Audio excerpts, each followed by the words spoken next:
All right, Nomad Summit vlog. So the quick background is I came out to this conference 10 years ago, October 2014. It is now January 2025. I've hit 10 years as a nomad. Back then I was broke. I only had around $8,000 in savings before I made any money online. I just said, fuck it. I found Johnny FD's channel. He announced he's having the conference out here. I said, I'm gonna come and just figure out my online business. Live in Chiang Mai on the cheap for 6 months. Had about 8K saved, live on about, $1,000 a month. And ended up pivoting to Amazon FBA. Rest is history. In 2017, I spoke as one of the speakers here at the Nomad Summit.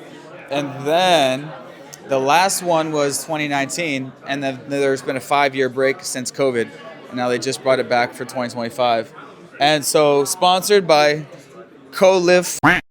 That's my new startup, where it's a co-working space, but you're they bring in new bitches every week to. I have no idea what that is. We'll find out what that is. But they got a new branding, they got new everything, and so we'll go around and talk to people.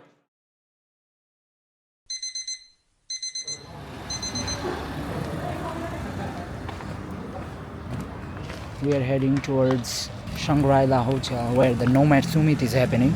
The Nomad Summit starts like tomorrow. There's like pre-party happening right now. So yeah, let's go. So here's Riley waiting for us. Yo, last night we turned up, we got a lit, show them how we do it in Chiang Mai, went to Zoe U Yellow, talked to some ditches, and now we here day 2, Chiang Mai, and we getting a little snack, a little appetizer with 7-Eleven, little chicken burger. Had to get a quick bite because I was starving. So that's the building, Shangri-La Hotel. It's where Nomad Summit happens every January. Yep, right here. That's where it happens. Look at these elephants, bro.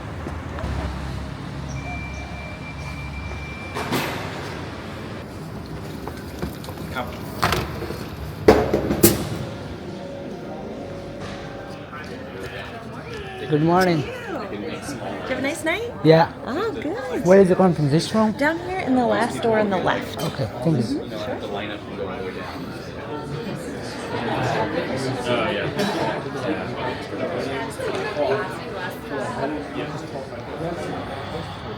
So I get up here today to say you might not be ready to buy or sell a business, but walk away with a few nuggets here of what. Say citizens of this virtual country can come visit your country. I don't want to just tell everyone to do dropshipping.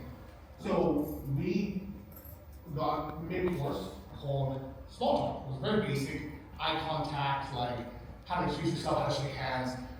And that course and all the other ones combined has now made each of us $22,000. Hey, just met. What's your name? Sue, Sue. Where are you from, Sue? Canada. Canada, Vancouver, or Toronto? Toronto, Montreal. Toronto and Montreal? Yes. Nice. It's either usually one of those two. Nice. Anyway. There's not much choice in Canada anyway. You have like 3 choice. Yeah. All right, so what brought you here and what do you do? Okay, what brought me here is the scholarship that I won, like the ticket to this event. You won the Nomad Summit scholarship? Yes. Oh my God, I didn't even know that was a thing. And I got a mentor for 1 year, so Sergio will be my mentor.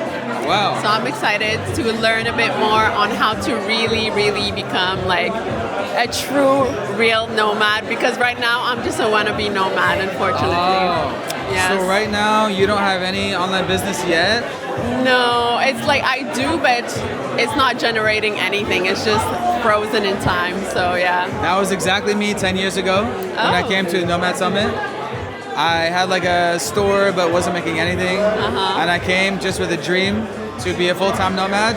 And fucking 10 years later. Now it's like time flies and yeah, so. Okay, so 10 years later, I should be like you. Yeah, if there's a will, there's a way. That's 100%. All right, Sue from Canada. Canada. Let's go. You were at the Nomad Summit before? No, first time. Oh, first time here. Yes. And so how did you find out about this and what brought you here?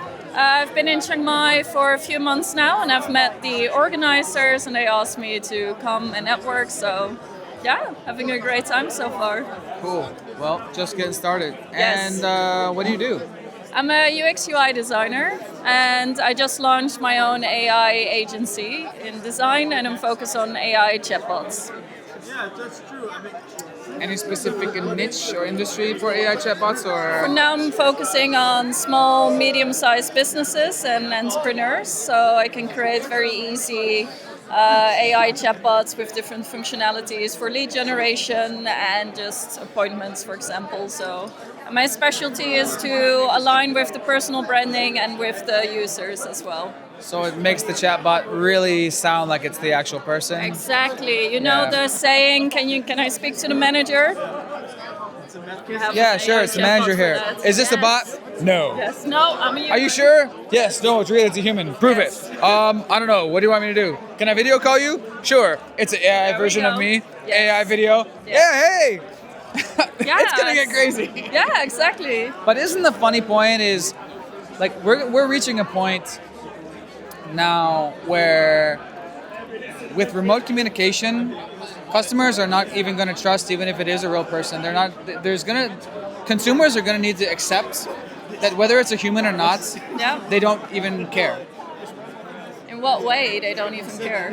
because it's going to get to a point where it looks exactly like a human, whether they're chatting on via text or even via video call. Yeah, but that's the great thing, right? A lot of people, they don't want to communicate with robots. They want to communicate with the actual humans. So you can train the AI nowadays to actually sound and talk like you. But they're going to know And that then you have your free time to work on the things you actually like. which is great for business owners, Yes. but for consumers, they're going to know that they're talking to an AI on a video Yes, call. of course. And eventually they're going to not care about that. But it's not an AI in a video call, it's an avatar. Well, And yeah, it's gonna it's not a be- real human. Yeah, they're gonna know. But consumers are going to obviously. get used to it, which is what I'm saying. Consumers Yes. are going to get used to it, and it's not going to matter anymore. And us real humans, flesh and blood humans, are going to have time to focus on the more high-level tasks. Exactly. Yep. That's cool. Maybe we can check, because I'm an influencer. I have a marketing agency, and like I'm building GPTs for like very various stuff. And so I know chatbots a little bit different because it can be like on your integrated in your website and stuff like that. So yeah, okay. It's live Anyways. integration. Yeah. Cool. Yes. Yeah, we can talk more. Bye. Bye. We're doing some behind the scenes clips. Okay. So introduce yourself and what do you do? Okay, Special one. putting me on the spot. Hi, my name is Kai. I'm one of the organizers of Nomad Summit. This is, I would call it a passion project of mine in my real job, let's say. I also organize events, and I'm a part of a team that organizes Latitude 59, which is a startup and tech event that we grow out from Estonia. Oh, where are you from? Are you from Estonia. just from Estonia? Yes. Okay. Well, anyways, thank you for the summit. It's very good, and so yeah, very happy for it to be back. It's what brought me to Chiang Mai initially, like fucking 10 years ago with Johnny and all that. And so, yeah, moving into the future, for those that don't know, what can people expect about the Nomad Summit? Is it going to be like only once a year, or is there going to be like maybe like another one at another place, or what's the vision? Tell people what's up. So the vision is to have it in Chiang Mai, which is the digital nomad capital of the world, right?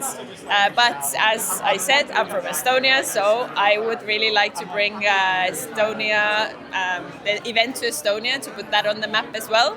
And then also we have Philip in our team, so that's also why we will have an event in Switzerland. So this is the first idea, and then the world Okay. is our oyster. But yes, it will definitely be back in Chiang Mai as the kind of Next year, the annual pilgrimage. And we have Christoph here. And so Kai and Christoph, they're the new owners of Nomad Summit, and Johnny just officially handed it off to them. So yes, the king and queen here. And she was just telling us about the kind of the vision, and what else should people know about Nomad Summit, the vision moving into the future, or kind of what's in your guys' head? I don't know what she said, but what she said is right. It's correct. Just Plus one. what she said. Yeah. Thumbs up. Nice. Heart emoji. Awesome. So, but definitely people can put next January on their calendar, we could say? Yeah, the entire month market red come Yeah. to Chiang Mai. Yeah, so January, Chiang Mai. See you there at the next one. Yo, Riley, what's up, buddy? The one and only Johnny FD. Living that life, guys. Still living that life. Living that life, baby. Living that life. Yo, you gotta meet Sree. You gotta meet Sagan. My CMO, and Sree, my video editor. Johnny, good to meet you. Yeah. Man, you're still hustling. Dude, still hustling, man. Still hustling. So he's been my video editor since he was 18 years old. Nice. Now I'm 25. Wow, nice. And finally flew him out for the summit. I know you since like the dropship lifestyle days. Yeah, nice. A long time ago. Yeah, like fun space. Yeah. Well, welcome. Dude, I was just talking to Christoph, like the story of how you guys like bumped into each other, like in Ukraine. Like, oh, I didn't even knew that. Yeah, it's weird. That's crazy. Yeah. Small world. Dude, small world. Crazy times, a small world. Yeah. Crazy times, small world. And so I was just telling him, like, I was grateful for the Nomad Summit to come back because I'm using it like as I've always used it for like my followers to like have an excuse to come out and like meet me and like kind of gather, but also now with like my staff too. That's cool. So like next year I might fly out like all my Philippines team. Oh, nice. Yeah, have it like a mini company retreat. You know what I'm saying? Cool. Yeah. So kill two birds with one stone. Welcome, guys. Welcome, guys. The one and only Johnny FD, and you're gonna be speaking tomorrow. Yeah. Well, let's not miss it. Looking forward to it. How did you guys Me and Johnny? Yeah. Well, so Johnny was one of the first YouTube channels I ever found on Nomad Lifestyle. It was Johnny and Jabril. And then Johnny and Anton said, hey, we're having a retreat for the Dropship Lifestyle course. And I was like, fuck it. Booked the ticket, came, wasn't making any money at the time. And that's how we met, like Ocean. It was me and Parker and Kai and stuff. Pivoted to FBA. Yep. And then rest is history. That's great. Brought a lot of people, yeah. And then he speaks at the summit like 1 year, right? And then Johnny was kind enough to have me speak like 2 years later at the 2017 one. And so, coming full circle. This is my last one. Yes, so it's the official handoff. Yeah. I feel it. I feel lucky. Yeah. I sold the business, I sold the conference to Kai and Christoph. So I'm passing it off. Nice. I feel you, man. Retiring. Physical. What's your main business stuff these days? What are you up to? You know, actually, I sold all the businesses right before COVID. Yeah. And now I just volunteer. I just live off my passive income still. You know, like I can't like ball out, but if I'm spending $3 grand a month or less, like I never have to work again.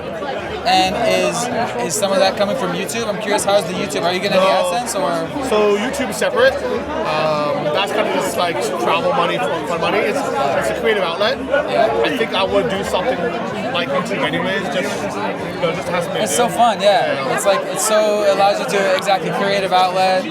Express yourself, especially if you love to travel. Yeah. Just like that's why I started vlogging, just to document my home movies, just for myself. And you got like a robot, like a drone, like following you while you're talking. Oh really? Yeah, he was like, fuck, I gotta get that. Let's see if this works. And I was like, oh shit, it's really following you. Yeah. And so, dude, like. In 5 to 10 years, we're gonna have AI drones that are like probably the size of this, that are just like flying us around like personal fucking. No, like literally just now. Yeah. Like it's like it fits in my pocket. It's falling around. You have a mic. I'm done. Wow. Yeah. Just beginning into the AI revolution. But anyways, good to see you, Johnny. Cheers. Welcome. Yeah. Shoot. Already made it in. Already met Big Chip. Chip, how we feeling? How's business? How's life? Bro, it's been an amazing time. Actually, Q4 was freaking crazy. This has been by far our best December so far. Wow. Congrats. Rocked it. So yeah, we're kind of chilling at the moment because December was pretty busy, but it was so freaking good. And feeling awesome. Can't believe the Nomad Summit is back.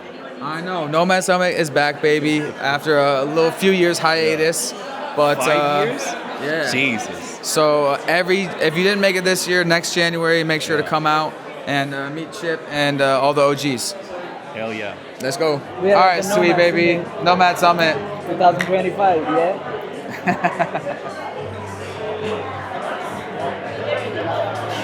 What's up, man? Damn. What's good, You dog? want something? Is this natty or what? This is just pure push-ups. This is pure push-ups in the hotel room, you know. You gotta get a little bit pumped up before you come out. You know what I'm saying? We got Nomad's accounting right here. So, what's your name? I'm David. Nice to meet you. David, where are you from? I'm from Scotland. From Scotland? Yeah, I'm from Scotland. You're a fucking but I've been Scottish motherfucker. Been traveling for about 10, 11 years. 10, 11 years? Yeah. Oh, me too. I'm about 10 years in. Awesome, man. So Yeah. Where are you based out of? I'm based out of Bangkok. Okay. Yeah. Hey! Oh, and we have Nomad Accounting number 2. Whoa, represent! So I guess you're probably the CEO, you're the VA, right? Exactly. You got it right first time. So tell me about what you do, what's your company, what's the deal? UK, European tax and international tax consulting. My clients have got companies in UK and Dubai mainly, because it works best for when you're abroad. You've got the American contingent as well. I give consult on that, but we mainly do European and UK stuff, and I can give international tax advice for everybody. I'm a chartered accountant, and I work in banking, and check me out, I'm the real deal. Yeah, get your tax situation figured out with this guy. Website right there. Got you covered. Yeah, nice to meet you. Cheers, man. Bellevue High School, bitch. Let's go. Represent 20,000. 28, yeah. 2008. Wait, which channel are you doing right now? It's called Living That Life. It's like travel, nomad lifestyle. Is it live? It's not live streaming, but no. We're just doing like behind the scenes clips and stuff. Yeah, you know what I'm saying? I wanna. Yeah. So you're a YouTuber? Yeah. Full time? Yeah. Wow, that's cool. How many countries have you been to? 30 something. 30 something? Yeah. Well, my main business is my Amazon agency. So Amazon SEO agency, and so I have an Amazon channel. I teach Amazon, and so I'm like full time from that. But then my travel channel is not full time. It's passion business. I see. What do you often talk about?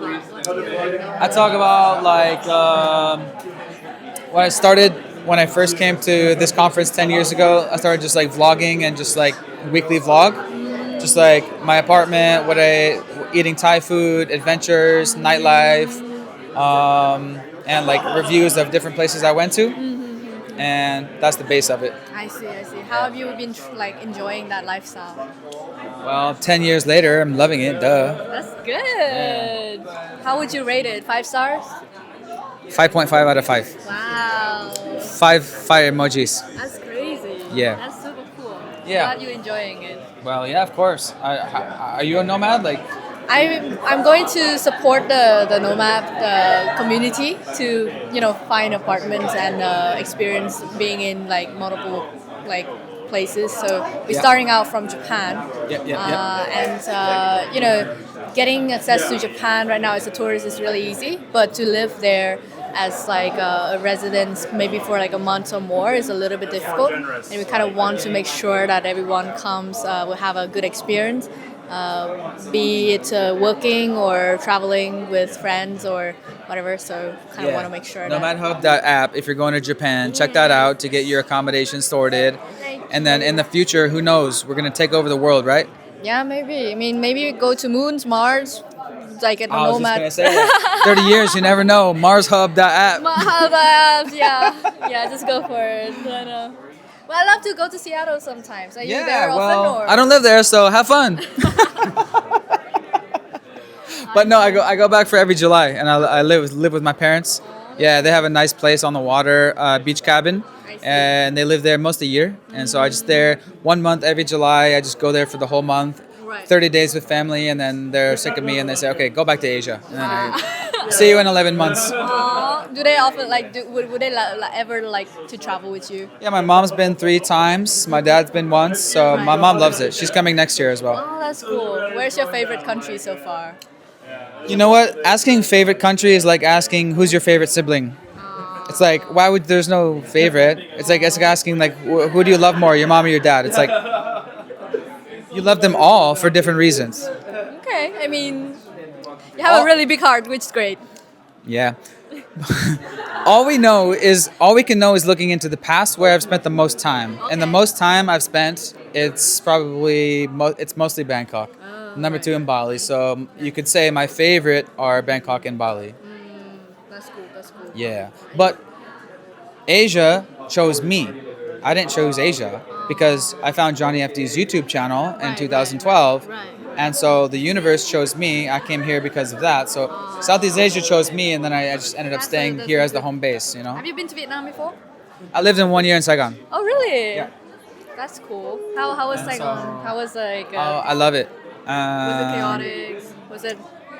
Dude, I love it. I had a motorbike, and I'm just like in the ocean of motorbikes, and I'm like, meh, meh, meh, meh, meh, meh.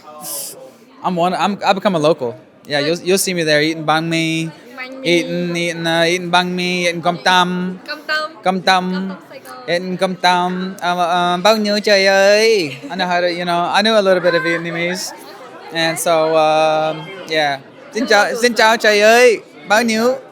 Nóng quá. Yeah. So. Yeah. I know just a little bit of Vietnamese. It's been a while, but I gotta freshen up on it. That's But cool. I love Vietnamese, man. I think so. Like Chiang Mai was my first home, and then and actually after Chiang Mai, I went to Saigon for my second year as a nomad. Did a year there. Right. So that's like also my second home, and then I came to Bangkok, and then kind of stayed there as the base. But I've also done a year in Bali. So yeah, Southeast Asia is the best. 2025 goal. One thing on my bucket list for 2025. Yeah. Think, write, stick. Bucket list. Do you have a bucket list? Or do you have like a bathtub? Dude, I have an ice bath. But I already did that. I figured out how to cure burnout / depression in only 3 days. Yeah.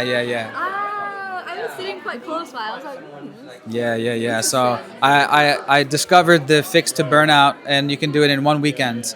You just do 3 days in a row of sauna ice bath. And so yeah, even Kai was asking me about that. I should have fucking just been like, all right, pause everything. Let me do a quick 5-minute talk about this, and just grab the mic and go on stage. Guys, make 5 minutes for this. It's worth it. All right. just run on stage. All right. I'm going to make some slides as we go. All right, give me a computer. All right, step 1. Run on stage? That'll be lit. Yeah, but, and maybe next year. If you have a session for that. Yeah. And so there's a place in but I actually might do that live on YouTube. So sometimes I go live on YouTube and I'm like build out Wait, like what's your channel? I need to. I already sent it to you. Wait. There's too many people I'm talking to. I can't remember if it's you.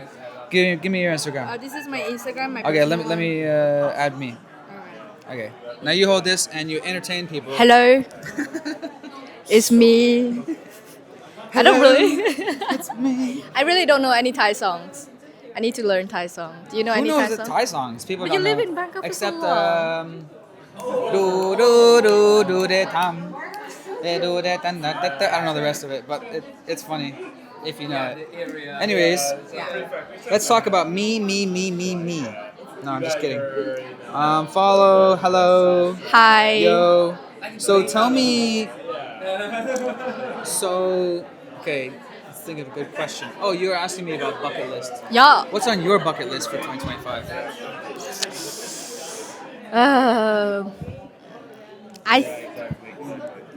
Pickles. I saw you write this. Come on. I know I didn't. Don't lie. Well, my bucket list has cucumber pickles and some plum pickles. I'm from Japan, so we eat a lot of plum pickles and. We should go write that on the board. Come on.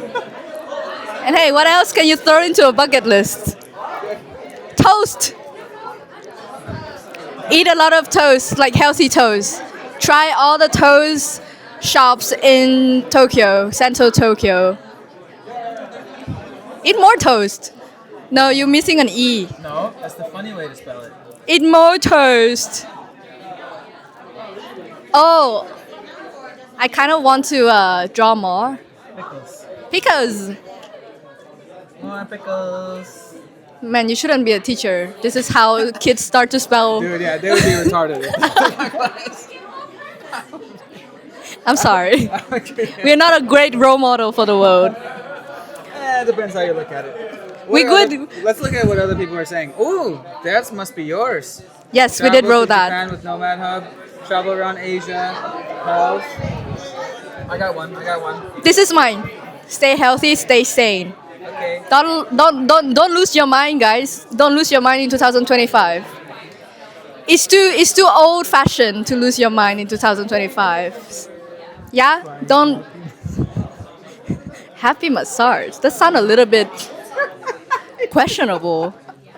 Are you sure that is happy? You're in. I just said happy massage. I didn't say anything. I just saw there's a place called. Why not sad massage? Because I don't know. I saw. Why do we have to stay I saw a shop positive called all the Happy time? Massage, and so I thought I want to try it. Yeah. Start a podcast. Is that the pink one? Okay. I'm Was the shop saying- pink? Yeah. There's pink lights flashing, and there were some girls outside, and they must have paid them to recruit. I don't know what they're doing, but I think they're friends. yeah, I think they just pay them to just. Okay. They're marketers. Yeah. Build multiple income streams. That's a good one. Start an online business. Okay, that's a good Man, one. I just want my one income stream to be stable, man. Yeah. I don't need multiple yet. It makes sense. K-Y-T. Yes, let's go. You get it. You get it. You can mark that one. We'll come back here. We come back here in December 2025, Yep. and that's gonna be on the schedule. Yeah. Yeah. Have you been to any of the other Nomad summits, like the Bank? No, this is my first time. Actually, one of the representative from Co-Live Fukuoka brought us here because they the kind of main like guy, host. right? Yeah. His name's Rao? Rio Dior. Osera-san. The guy Where's with the bucket he? hat on? Yeah. Yeah, we already talked to him. Yeah, he's great. Yeah. He's very fun. He's very funny. This guy. He was with, yes, Yeah. that's Dio-san. But I heard about the Banksco Nomad Summit. Did you hear about that? Or the Banksco Nomad Conference? The one in Bulgaria. Oh yeah, I just heard about it. I guess yeah. it's like outdoor festival, more like kind of like music festival vibe, where like that type of thing, but just for business. So anyway, that's interesting. I mean, yeah, book me up. I mean, that's the thing with this. Fly him out, bro. That's the thing with laptop lifestyle. It's like Fly him out. you don't plan that much into the future. Like I keep things month to month, and it's also in June, which I'm gonna be in Bali in March. That's all I know, but we'll see. I just met the founder. I didn't even know he was the founder. I just said hi to him, and Christoph? he's like, no, Or Johnny? the behind the scenes guy, Pele. Hello. Yeah, the Pele guy. We should say hi the to French guy. Yeah, he turns out is the behind the scenes co-owner of Nomad Summit now with Kai and Christoph. Wow. So he's the investor. Wow. And he also bought the Banksco Nomad Summit a few years ago, and they turned it into this really cool festival type vibe. That's like a whole week. But they also have like the yoga stuff, and then I told them you're definitely gonna have an ice bath. I wonder why yoga is so popular among the nomads and not karate or some kind of like. This is what I'm telling you. I'm telling all the nomads this today, and all of YouTube. Yoga, that's so 2008, bro. Sauna and ice bath sessions, that's 2025, bro. That's the future. But we need like a bathtub. No, bathtub. Butter? Bathtub. No. Bathtub. That's for cold and fuck. When that comes with unlimited bugs. Stop. I'm sorry. We need to censor this out. We need to cut it. He's the editor, so just go. Just go beep. Make it Yeah. funny. Yeah. We Yeah, need to. you can get inflatable ones. I used to have an inflatable one, or you can get the electric ones where it's like got like attached to a fridge and it just cools the water to any temperature. Oh, attached to a fridge? Yeah, it's like a bathtub, but it's attached to a chiller unit. You Wow. plug it in and you just dial the temperature, and then you have a sauna right next to it, and then you do 3 rounds, and then you do that every day for 3 days. Should do the shoe. What's that? You do like shoe. Oh. Is Yeah, it like like some Chris- Dragon Ball Z shit or something? No, that's Ronaldo. What's that? Oh, you mean this? You mean like that? Ronaldo? Maybe.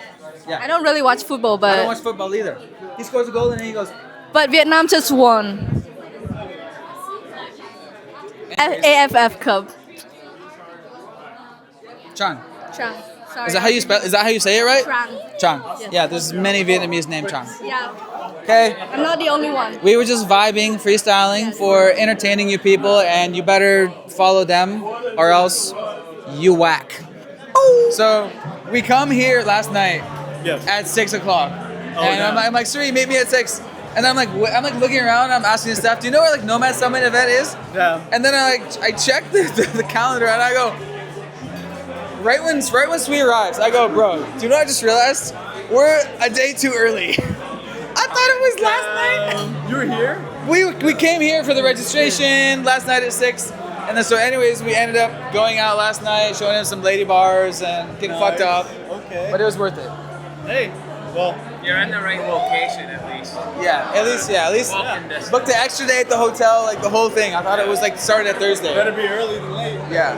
Palebo podcast. Yeah. And so tell us about you. What do you do? What's your podcast? I am doing a podcast called The Radio Vagabond, and podcasting for just about anything people want me to podcast about. So the Radio Vagabond? The Radio Vagabond. And there you go. there you go. Subscribe. It's about my journey. I've done 350 episodes so far, and all over the world. Cool. And so how long have you been vagabonding? How many years? For almost 9 years. 9 years. Completely without a home base. Yeah, that's cool. That's the way to be. So living out of a suitcase and a backpack? Yeah.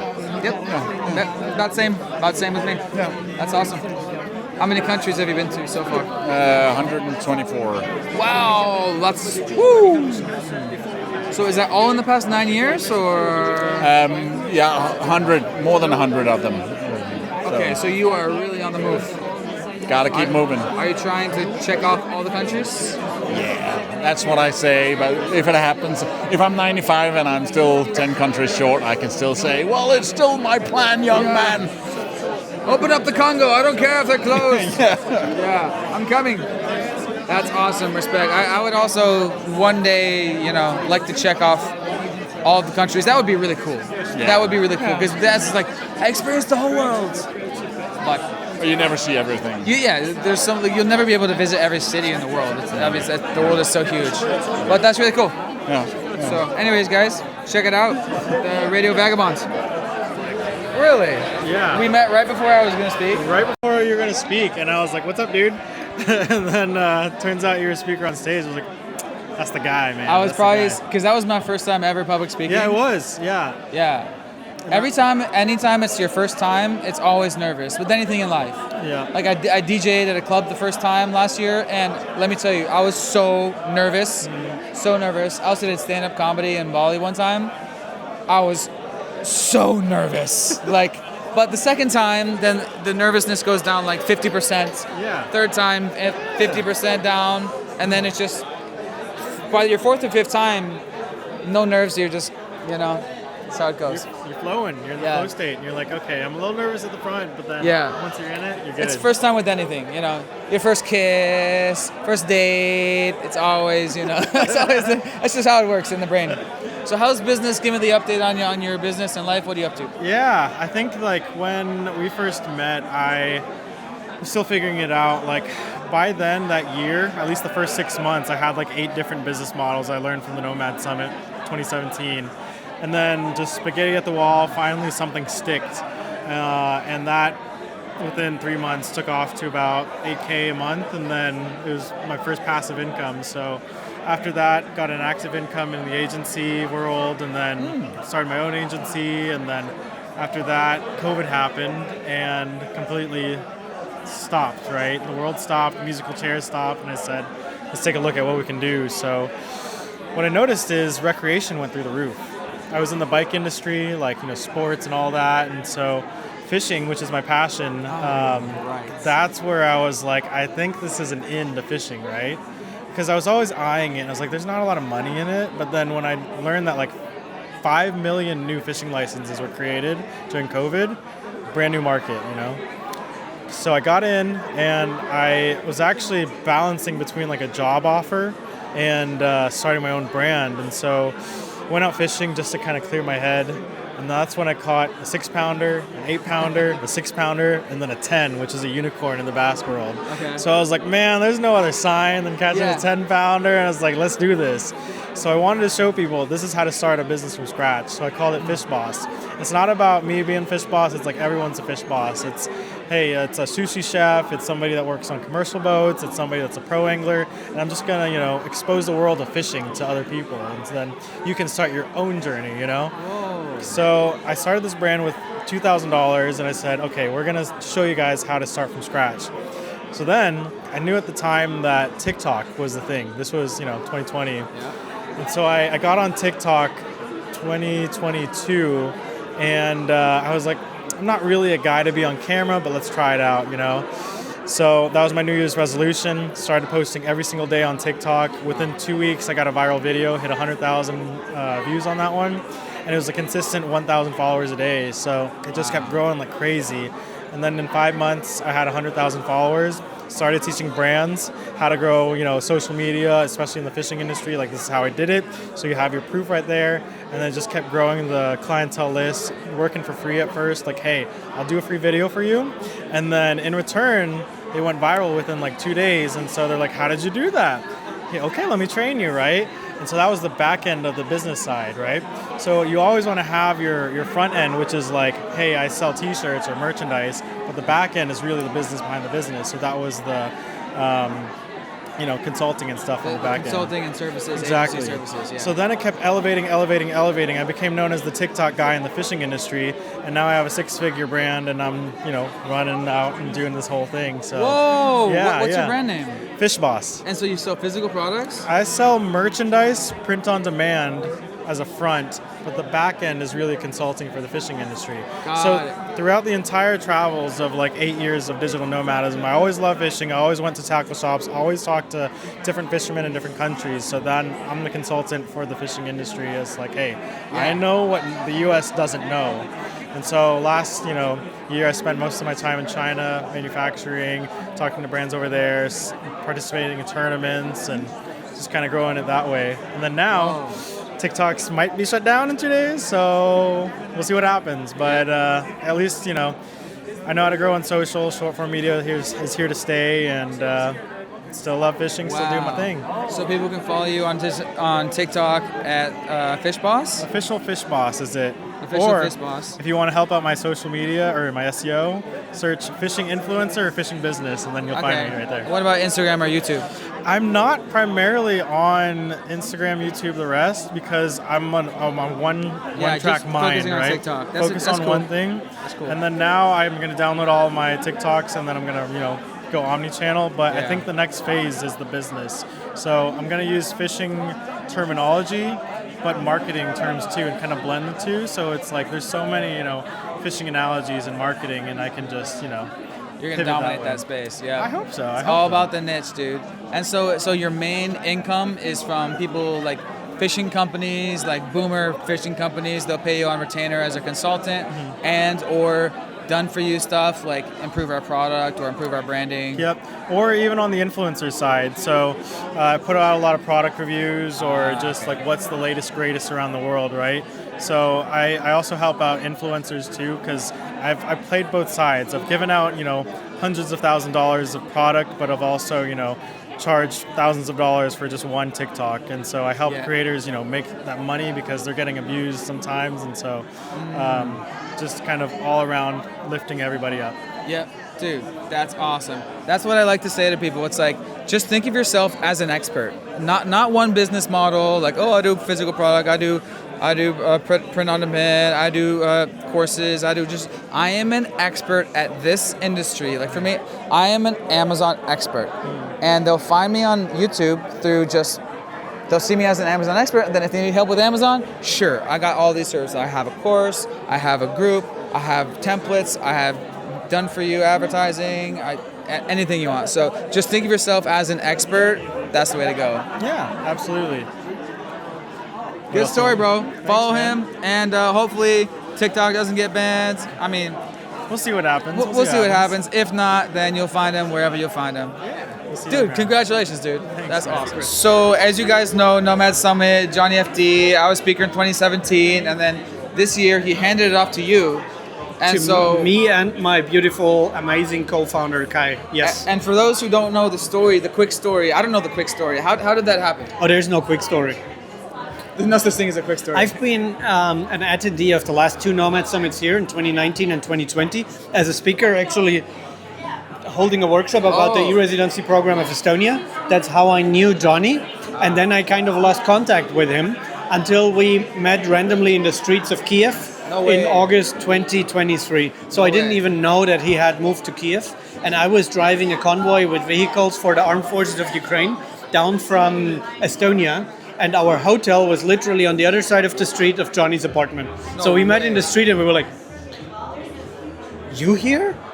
No way. And that's how the conversation started back again. We met over and over. So Johnny was starting a fundraiser himself for one of those vehicles for then the next month's convoy that I again drove together with my friend Olga. She's Ukrainian, coming from Kerch, and was with me here at the last Nomad Summit in 2020. So the two of us drove this car from Tallinn, Estonia to Kiev in Ukraine, and we handed it over together with Johnny to the armed forces. Wow. And then at one point, Johnny and me were talking like, what about the Nomad Summit?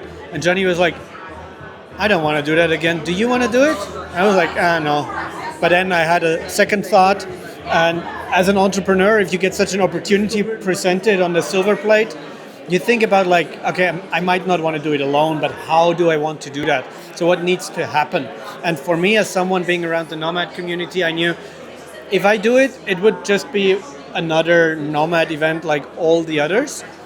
The same people, the same topics, just a different room. And so I wanted to have someone with an outside perspective and a lot of experience in bigger conferences. So I called her. The name is Kai. She is in her main role head of program of Latitude 59, which is the big tech and startup conference in Estonia, bringing together 3,500 people every year in May, which is also for me always the family gathering and kickoff into my Estonian summer. And so she was the perfect person to bring this fresh outside perspective into the Nomad community, bring this professionalism of knowing. So for her, coming from a 3,500 people conference, doing this year with 300 people is a walk in the park. Gotcha. So yeah, we decided to do that, and here we are.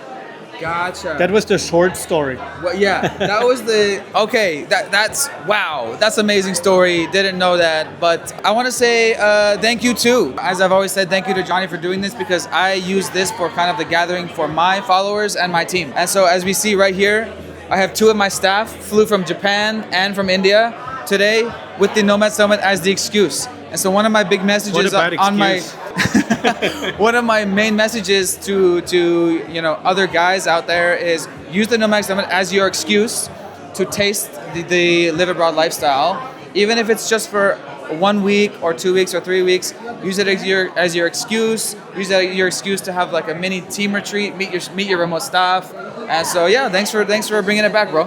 And if you bring an entire team, we'll make you a good price for a group. If it's more than 5 people, you get a good price for the ticket. We'll arrange something for you. I was almost going to do it this year, but next year I might fly my whole Philippines team out, which is around 5 or maybe more. We will give you a really bad excuse for that, yeah? Yeah.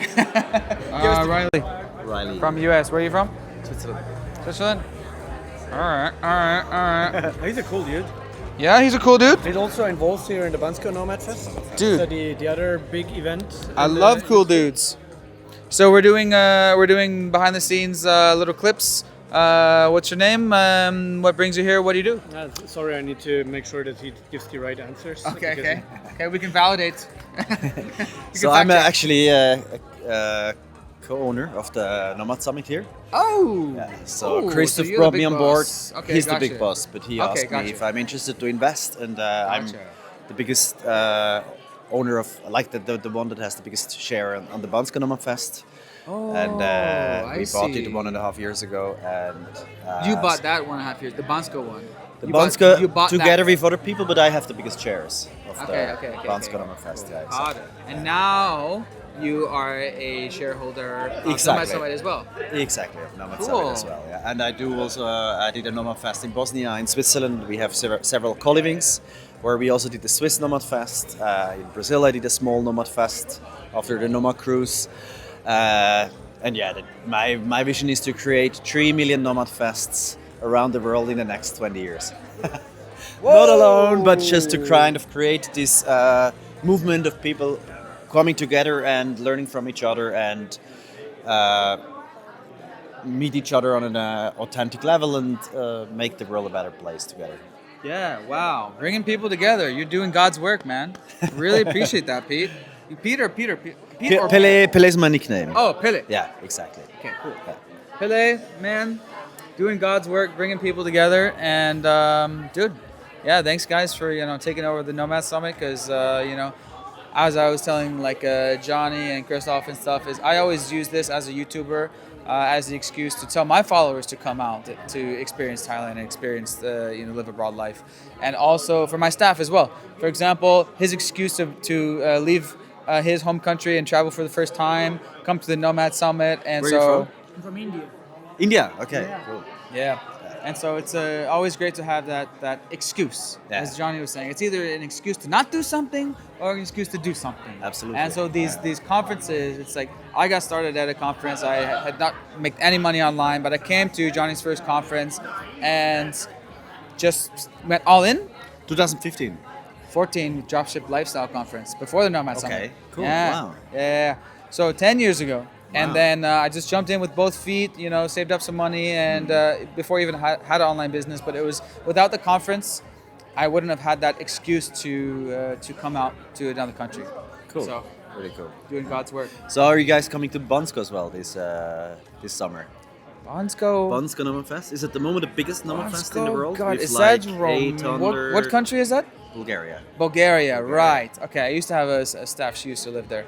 Bansko, Bulgaria. Okay, I heard good things. Yeah. It's the biggest Nomad Fest at the moment with 800 people, and we want to create there the center of the universe. So it's coming in this April. No, June. Oh, it's coming in 22nd of June. What's the format? What's it like? How is it different than Nomad Summit here? It's a big bazaar of people coming together, and that's what we want to be as well. Everybody should be welcome there, and we want to build it up to be afterwards also to have side conferences before and afterwards. We create a Nomad Leaders Forum before. We create some remote work events. We want to bring all the nomads together in different formats, and it should be a very open forum, not very specific as nowadays. Everything is very specific and focused on something, but that's what we like. It's bringing together everybody, the billionaire and the hippie, and that's where the great ideas are born now. So more festival style. Is it Exactly. outdoor? That's the cool thing as well. Yeah, it's outdoor. It's 7 days, the main event, and it's party, it's football tournament, it's yoga, it's on conferences. It's the heart piece of the Nomad Fest, where people come together and learn from each other in these small settings, and then speakers in the morning, and then Shark Tank in the evening, storytelling night in the evening, different dinners in the evening. Every week every evening there is many different dinners of different communities and different formats. As I said, all kind of different formats that brings people together, where people learn from each other. Yeah. Okay. And so, are you the brainchild of that format, or did you buy it and then turn it into that? We're trying to develop it. We bought it 1.5 years ago, and we are 7 people, and we want to now like a lot of people that are here that were there already. Now everybody of us starts to do his own Nomad Fest around the world, and a lot of people that came to Bansko in the last year started to do their own Nomad Fests. So now there is already one Nomad Fest in Ireland, one in Switzerland, one, as I said, in Bosnia, in Athens, in Vietnam is going to be a Nomad Fest, in Philippines, in Japan, and it spreads out, and they're all connected, and people come back there. And I have a son in Brazil, so my goal is as well to do kind of a development work, go to Brazil and bring together poor people. There are a lot of young Brazilians, very talented, that will get inspired by nomads and trailblazers, thought leaders coming together and teaching them how to do their own thing, and Get amongst the laptop lifestyle, baby. Just getting started. In 10 years, we're going to be walking around with our AI goggles and glasses and being like, It's virtual Nomad Summit. You never know, man. Absolutely, yeah. I mean, now it's going very fast now, everything, Yeah. like since AI, so yeah. It's going to be a very, very interesting rest of this 2020s. Absolutely. Very, yeah, very yeah. interesting. It's going to be intense, yeah. Okay, maybe maybe you need to hook me up with the VVIP slot at the Bangsco one, and you know. Yeah, no, and cool. Maybe Give me maybe your we come contact vlog and it. yeah, absolutely, that would be cool. Yeah, maybe we do the behind the scenes vlog. Yeah, cool. It sounds like more of like a Burning Man, but it's more business, but it's, you know. It's a bit and- less hedonistic than the Burning Man. The Yeah. Burning Man, as I understood, I've never participated, Neither have but I. I felt it is just fun. Yeah, Whereas, right. This is networking and building and learning from each other and supporting each other and yeah, all exactly. about wellness and life optimization and business, because they all go together. You know, as we were talking about with burnout, and have some saunas and ice baths there. As Kai was just asking me about that, and I was just talking to a guy. He did like a Vipassana retreat, and Michael was talking about he fixed his burnout with the 1 week at the temple, and then I was telling my story. Just happened a few weeks ago. I did 3 days in a row of sauna ice bath, and it fixed my burnout. It fixed my burnout, which is really just your dopamine baseline is down. You just need to reset it, and then you'll be amazed if you do this Friday, Saturday, Sunday. On Monday, how fired up you feel, ready to tackle the month. Your burnout's gone. Cool. Burnout. It's just low dopamine. That's the chemical side. Then there's also the other 50% side that's the psychological. And maybe you're truly unhappy in a relationship or with your work. That you need to do like therapy and stuff like that. But for a lot of us, everything seems fine, but we just don't feel right. Like the psychology is all fine, but it's just our hormones and our chemicals are messed up, and because of various reasons, food, and it could be toxins in the air, and there's lots of microplastics. Do a 3-day detox, you'd be surprised, about. Cool. Well, yeah, let's follow each other. Yeah. And pleasure to meet you. Pleasure to meet you. Yeah. Hey, what's your name? Greg? Frank. Frank from Germany. From Frankfurt? Not exactly. That would have been Great, cool. right? Yeah. We're just doing a little vlog. What do you do? What brings you here? I've been founding a couple of startup ventures back in Germany in the days, and ever since I kind of retired and traveling the world, but not really retired, just looking for new opportunities to to build some new shit. Yeah. Okay. So I'm come also to meet people and right. I also got into teaching at university about entrepreneurship, so I'm kind of curious about what's the scientific tendencies behind the whole nomads movement. So I'm going to be interested to learn more about that, because I don't think it has been observed as much or really in the scientific community, and I think there's lots to do. Interesting. Yeah. I'm an academic as well. I'm a biochemistry major. I happen to be. And so, what do you mean scientific tendencies of nomad? Do you mean like what makes certain nomads be nomads, like psychologically or what?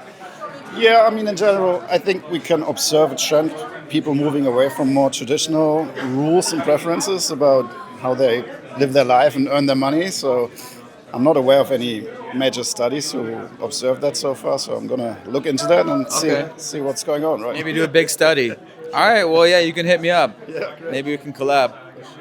All right, Frank from Germany. Hey, what's your name? Rio. Rio? Yeah. From? Japan. Japan? Yeah. What city? Fukuoka. Fukuoka? Yeah, you can say the promotion. Oh, what the fuck? Yeah. Oh, is that your company? Yeah, it's a Nomad conference in Fukuoka. Okay, we're gonna have the Nomad week in this October. Okay, we're doing a little vlog. How about we go over there and we talk about it? Sure. Let's go do it. Oh shit! Look at this. Kole Fukuoka. Yeah, we're gonna make a conference like this and also a co-living program. Oh, in dude, Fukuoka. I was just wondering. Oh yeah. What the fuck is co-live? I thought it was a co-working space where you. I was like, what the fuck's going on with co-live? Fuck. You got captured by us, you know, it's kind of marketing. So now you think like exactly. Hey, bros, what's up, man? Okay, now explain co-live Fukuoka. Now that I know what it is. This is actually the official 3 letters for the airport. Fukuoka's. FUK. Yeah, so FUK. Okay, I didn't then know that. you just misunderstand it. What is that? I thought it was like, okay, Is the it like girls and going- the guys, they rotate and then... Maybe. Possibilities happens. Possibilities. If you like Japanese girls, then hey, it's a Then you have the reason to come. Okay, Yeah. cool. So like, is it living in a house or Yeah, what's the we deal? just rented a whole of the building to share the community just for whole of the month. Okay. But also we're gonna have the conferences or some of the like local activities, like tea ceremonies or karate activities or like sake tour. Oh my Everything that you gosh. cannot have any experience with only you. But if you come to our event, you can get like more like immersive experiences in local. Wow. And also there's some like startup event as well. Like actually more than 2,000 people joined to the startup event, so that you can also connect with the local startups in Japan as well. Okay. Yeah, it's kind of many things that are happening only in. Wow. So 10 days. October 1st through 12th. 1st to 12th. Yep. Only 2 weeks. Yep. Oh my. We might have to book that, man. We can invite you guys. And are people gonna go snowboarding or skiing? Like, Yeah, is after it, that you if can you do want. that? Yeah, sure. Okay. Yeah. Okay, cool. Maybe we can vlog it. Yeah. We can invite you guys. Okay, what's your name again? Rio. Rio? Yeah. Let's connect on IG. Sure. All right. Where are you from? I'm from US, Seattle. Oh, nice. Ichiro Suzuki, number one! Wow. Because I'm from Seattle, bro. Yeah. Dude, I grew up idolizing Ichiro, bro. But he's the best baseball player in history, you know that? Yeah. You like baseball? Well, of course. And this is the big reason to go to the Seattle, but I haven't been there yet. Going all in while trying to get more nomads. Yeah. Kind of like Thailand, they just went all in with the DTV visa. Yeah. And well, fortunately, I mean, luckily for the nomads people, now Japanese yen is like getting weaker and weaker. So sometimes it's actually Japan is like much cheaper than Chiang Mai. Sometimes, Oh, for example, the like 1 cup of ramen is gonna be maybe $4, just $4. So good for us, Yeah, tourists. yeah. Wow. And now more and more American people actually are thinking to move to Japan, as a nomad because it's like affordable. Nice. Yeah. So this is John, and so now you got cameras. Now you got cameras. So we're just doing some quick clips. So like, what's your name? What brought you here? And what do you do? Yeah. So my name is John. I'm co-founder and CEO of nomadhub.app. We're basically building access to Japan for nomads, and whether it's living, working, or experience, we have whole apartments for you for a affordable price, so you can make Japan as your next stop. Dude, For wow. nomads. So basically, these are quality apartments straight from Japanese real estate developers provided to you. All done through an app. We're launching our mobile app on mid-March. Follow us on Instagram, nomadhub.app. So yeah. Wow. Japan's coming in for the nomads, dude. I was wondering what co-work fuck was. Yeah. And then I realized. Co-live fuck. Or co-live fuck. I was like, wow. Co-live fuck. That's a way to really make connections. Yeah. It's like it's like Squid Games. It's got like half women and then half men on the other side, and then there's co-work sessions, and then there's all these like sexy games. Anyways. Yeah. That's cool, man. And that really honestly caught my attention because this is Sagan here. Get in the interview. Okay. Get on that side. Okay. And then so Sagan, he actually joined my team a few months ago. Okay. And you've been living in Japan. I'm Korean American though. Okay. But And so let's just do Sagan's interview. So what's your name? What brings you here? Where you from? And what do you do? I'm Sagan. Hold this. I'm Sagan. I like to market for e-commerce brands and now agencies.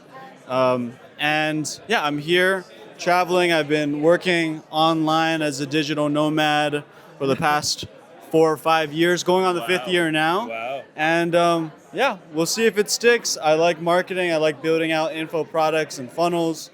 And right now we're trying to work on it for Riley. And yeah, I just spent the past year in Japan. Okay. It's cool. Living in, I shouldn't expose that where I was living, but yeah, I was living in Japan. What the fuck? Okay, no, tell me. Okay, how do you find your place to live? House rentals Japan. House rentals Japan. How was that experience? It was nice. It was nice. Was it a private apartment? Yeah, there was a 2-month vetting process. Okay. We had to go chat in Japanese with some people. Okay. Yeah. Was it intimidating? It was intimidating because they always speak with their eyes. They're like, yeah, you know. I'm sure that they have that in Korea as well, right? Yeah. How'd you prove your income? I had to show them my U.S. tax statement, and then I had to register, and I had to get my residency card, and now I'm forever having to pay taxes in Japan. Oh, shit. So Nomad Hub, that app makes that easier. yes, basically all you do is you just book your place on the app, the dates that you want. We take all the credit card payments, so you don't need a Japanese bank account like you opened it. Yes, I did. And then basically we make it a lot easier for you to live months at a time so that you live, and we're not just in Tokyo, we're in Hokkaido, we're in Osaka, we're in Fukuoka. So basically you get to travel around cities and not just stick to Tokyo. I love that. Well, that's what we were looking for. Unfortunately, I didn't know about Nomad Hub, so. But fortunately, you work online and you can be wherever you want, wherever. Whoa! Yeah, so check out nomadhub.app. Nice. All right. Nice, dude. Yeah, man, now you went through a lot. Fuck. Yeah, but you didn't tell me. You didn't Well, tell me I had to build this thing so that for guys like you and me, we can get access. Exactly. Yeah, so I had to build access it. to Japan. Yeah. And so, are you Japanese heritage? No, I'm Korean. You're Korean heritage. American. So I was that crazy Korean motherfucker that tells Japanese people that nomadic travel is a thing because this is huge. This is what we want, right? We want freedom. Yeah. So everyone wants to come to Japan. Shibasaki kamsamida. Yeah, that's right. Yeah, but it's really hard to gain access to even just your own living space. So why'd you do this in Japan and not Korea? Like, is it because you love Japan or what? I mean, one of the first things that you do is you find a place to live, right? And then the natural thing of is going to a real estate agent and then trying to find a place. But most of the time you're denied because of you are from a foreign country, so you don't have the credibility. You have to prove out a lot of things, and that's a challenge itself. So really doing the basic thing of having shelter is a challenge. So a lot of people kind of settle for hotels, maybe share houses or whatever, but also a lot of people want privacy, having their own apartment, want to live like a local. But the process is a lot harder because you don't have a Japanese bank account. To make payments on your rent, you have to have a Japanese bank account. But to have a Japanese bank account, you have to have a permanent address, and you don't have that. So what is this? So basically, our platform makes it easier and just have like a seamless experience on finding the next place to live. And not only that, co-working space packaged into it to meet your friends. I do believe that co-working space is another source of meeting a community. Also, all events accumulated so that you can go to make some friends. Gotcha. So you saw the opportunity and you're like, boom. Yeah. Entrepreneur. Yeah, and had to navigate a lot of the relationships in the corporate. But I think a lot of Japanese developers are now looking into foreigners as a way to really promote the country. You gotta open up a little bit. Yeah, so times are different now, and now is the best time to come to Japan. So come to Japan. It sounds like it. Japan's in the building. Hoshino Gajin Hito. Hoshino Gaji Hito. Japanese chicks-o. Very good. Yes, very hot. If you like Japanese chicks even more, they're calling. Yeah. Oh yeah, it's very interesting, man. Because he's been living there, and then I know about Kolev Fuk, and Kolev Fuck. Yeah, fuck it. I was like, what the fuck is Kolev Fuck? So I talked to that guy, the Kolev Fuck guy, and then I've always wanted to go snowboarding in Japan, and so you know what? Actually, we have units in this place called Niseko in Hokkaido. It's a ski resort that all the rich people go. Yeah. But the thing is, we're working on something because it's usually beautiful in the spring and summer or anything that's not in season. But what we're trying to do is we're trying to package where you get to do a little in-season ski snowboarding on dry powder in Hokkaido, enjoy the onsen around the snow, and then when the snow melts up, you get to still hike, mountain bike, play golf, rafting, everything, and still enjoy the good food as well. Oh, goddamn. So, oysters are really big in Hokkaido. So. And big oysters. Big oysters. Ooh, I like them big cheap oysters. too. Yeah. Nice, so you should come to Niseko, so we'll have units there. We might have to do it. All right, we'll be in touch. Yeah, look at that. Niseko. Ooh. Yeah. They call that Japao. Japao. Japowder. That fresh Japao. Yeah. Yeah, man. All right. Fresh lines and then hit the onsen. You know, little Japanese honeys. And then little massage. Shit, you gotta go to Shinjuku for that. Okay, right. No, I lived in Bangkok for too long. We're over that, man. We can get that down the street if we want. Hey, you gotta switch it up too. We can be there in 10 minutes right now. We can be getting soapy massage in 7 minutes from here. Anyways, yeah, let me follow you on Instagram. Yeah, nomadhub.app. We're doing little clips. So, what's your name? Where are you from? And what brought you here? And what do you do? Yeah, sure. I'm Yasha. I have a creative agency, and I do documentaries for Amnesty.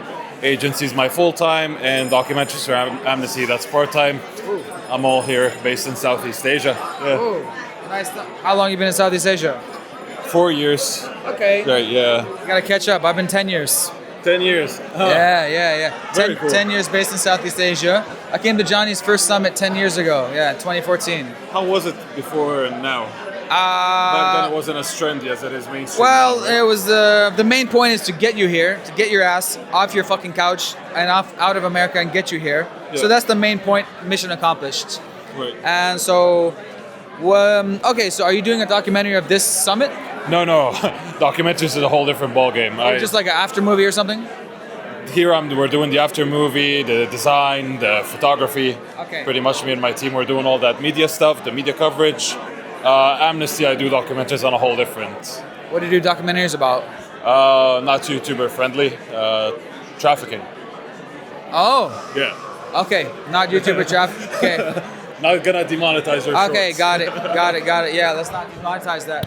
But anyways, that's cool. That's I've always wanted to make a documentary someday. What would you do a documentary about? It would basically be about the nomad, the digital nomad journey story. Like using me as an example. Like I went to school, I went to college, I got good grades, but then I realized I don't want a regular job. I want to travel the world because now we have the internet. And the internet is something our parents didn't have. So we're the first generation in history that can actually have a successful millionaire career while nomading around the world and traveling as you please and be where the fuck you want from a laptop. So it's just basically this whole new type of laptop lifestyle, whatever the fuck you want to call it, basically about that. Right. Because that's an amazing story that the internet has allowed us, millions of us probably nomads now, to now not only live on this planet in one place and have a happy life in one place, but experience our entire life zipping all around the world and now experiencing this amazing, beautiful planet for all that it has to offer in different locations, not just in one place, for the first time in history. Right on. I have a question for you. Maybe some advice. You have more experience than me, clearly. What advice would you give to someone with a fresh startup, pretty much an agency as well, and facing burnouts because you can't hire everyone to do everything for you? So you have to put in the 70, 80-hour work. You look like a go-getter as well, so maybe I can take some advice from you.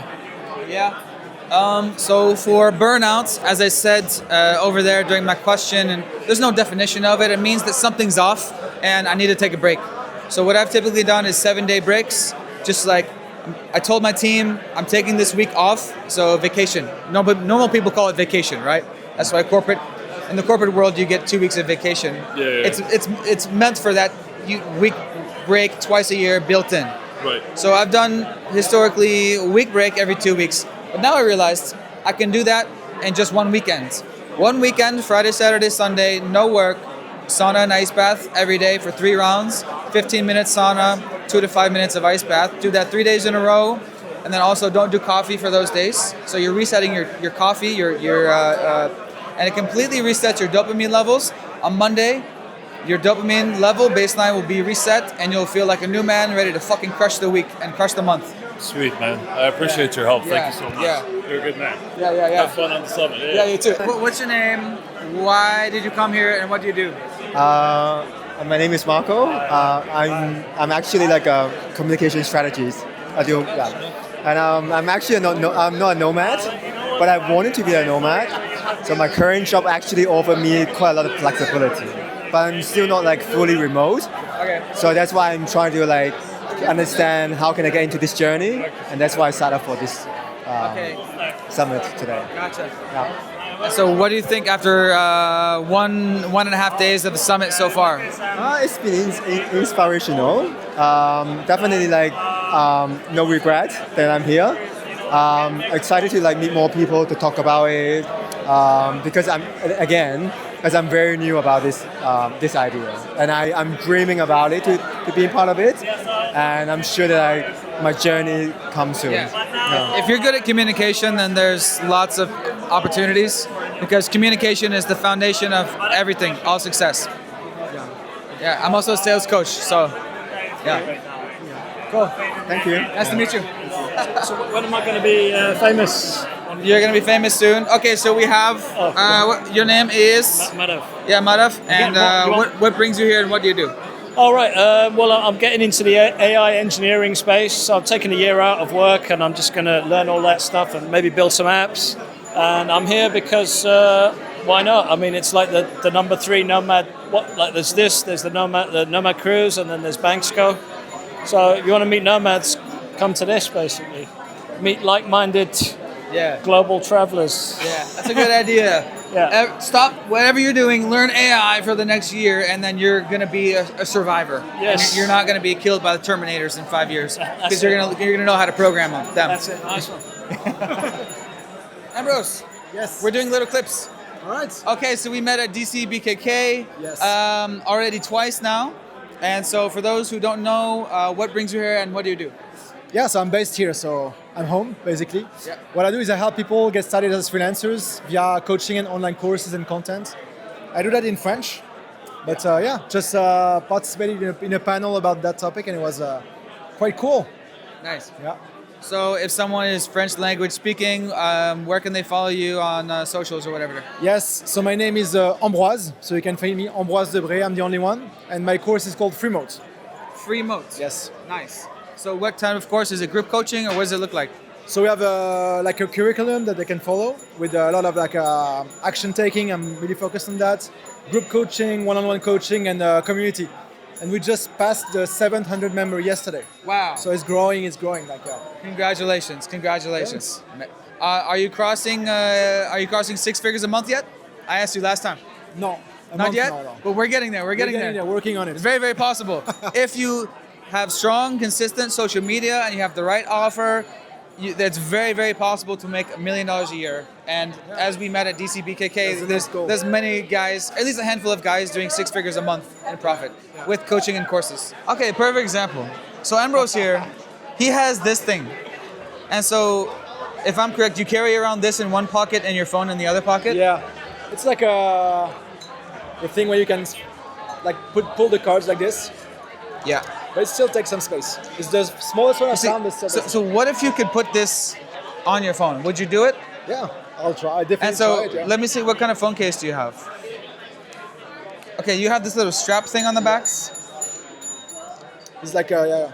Can we take this off or Yeah. or is that separate? So take that off real quick. Bit of hassle, but we can.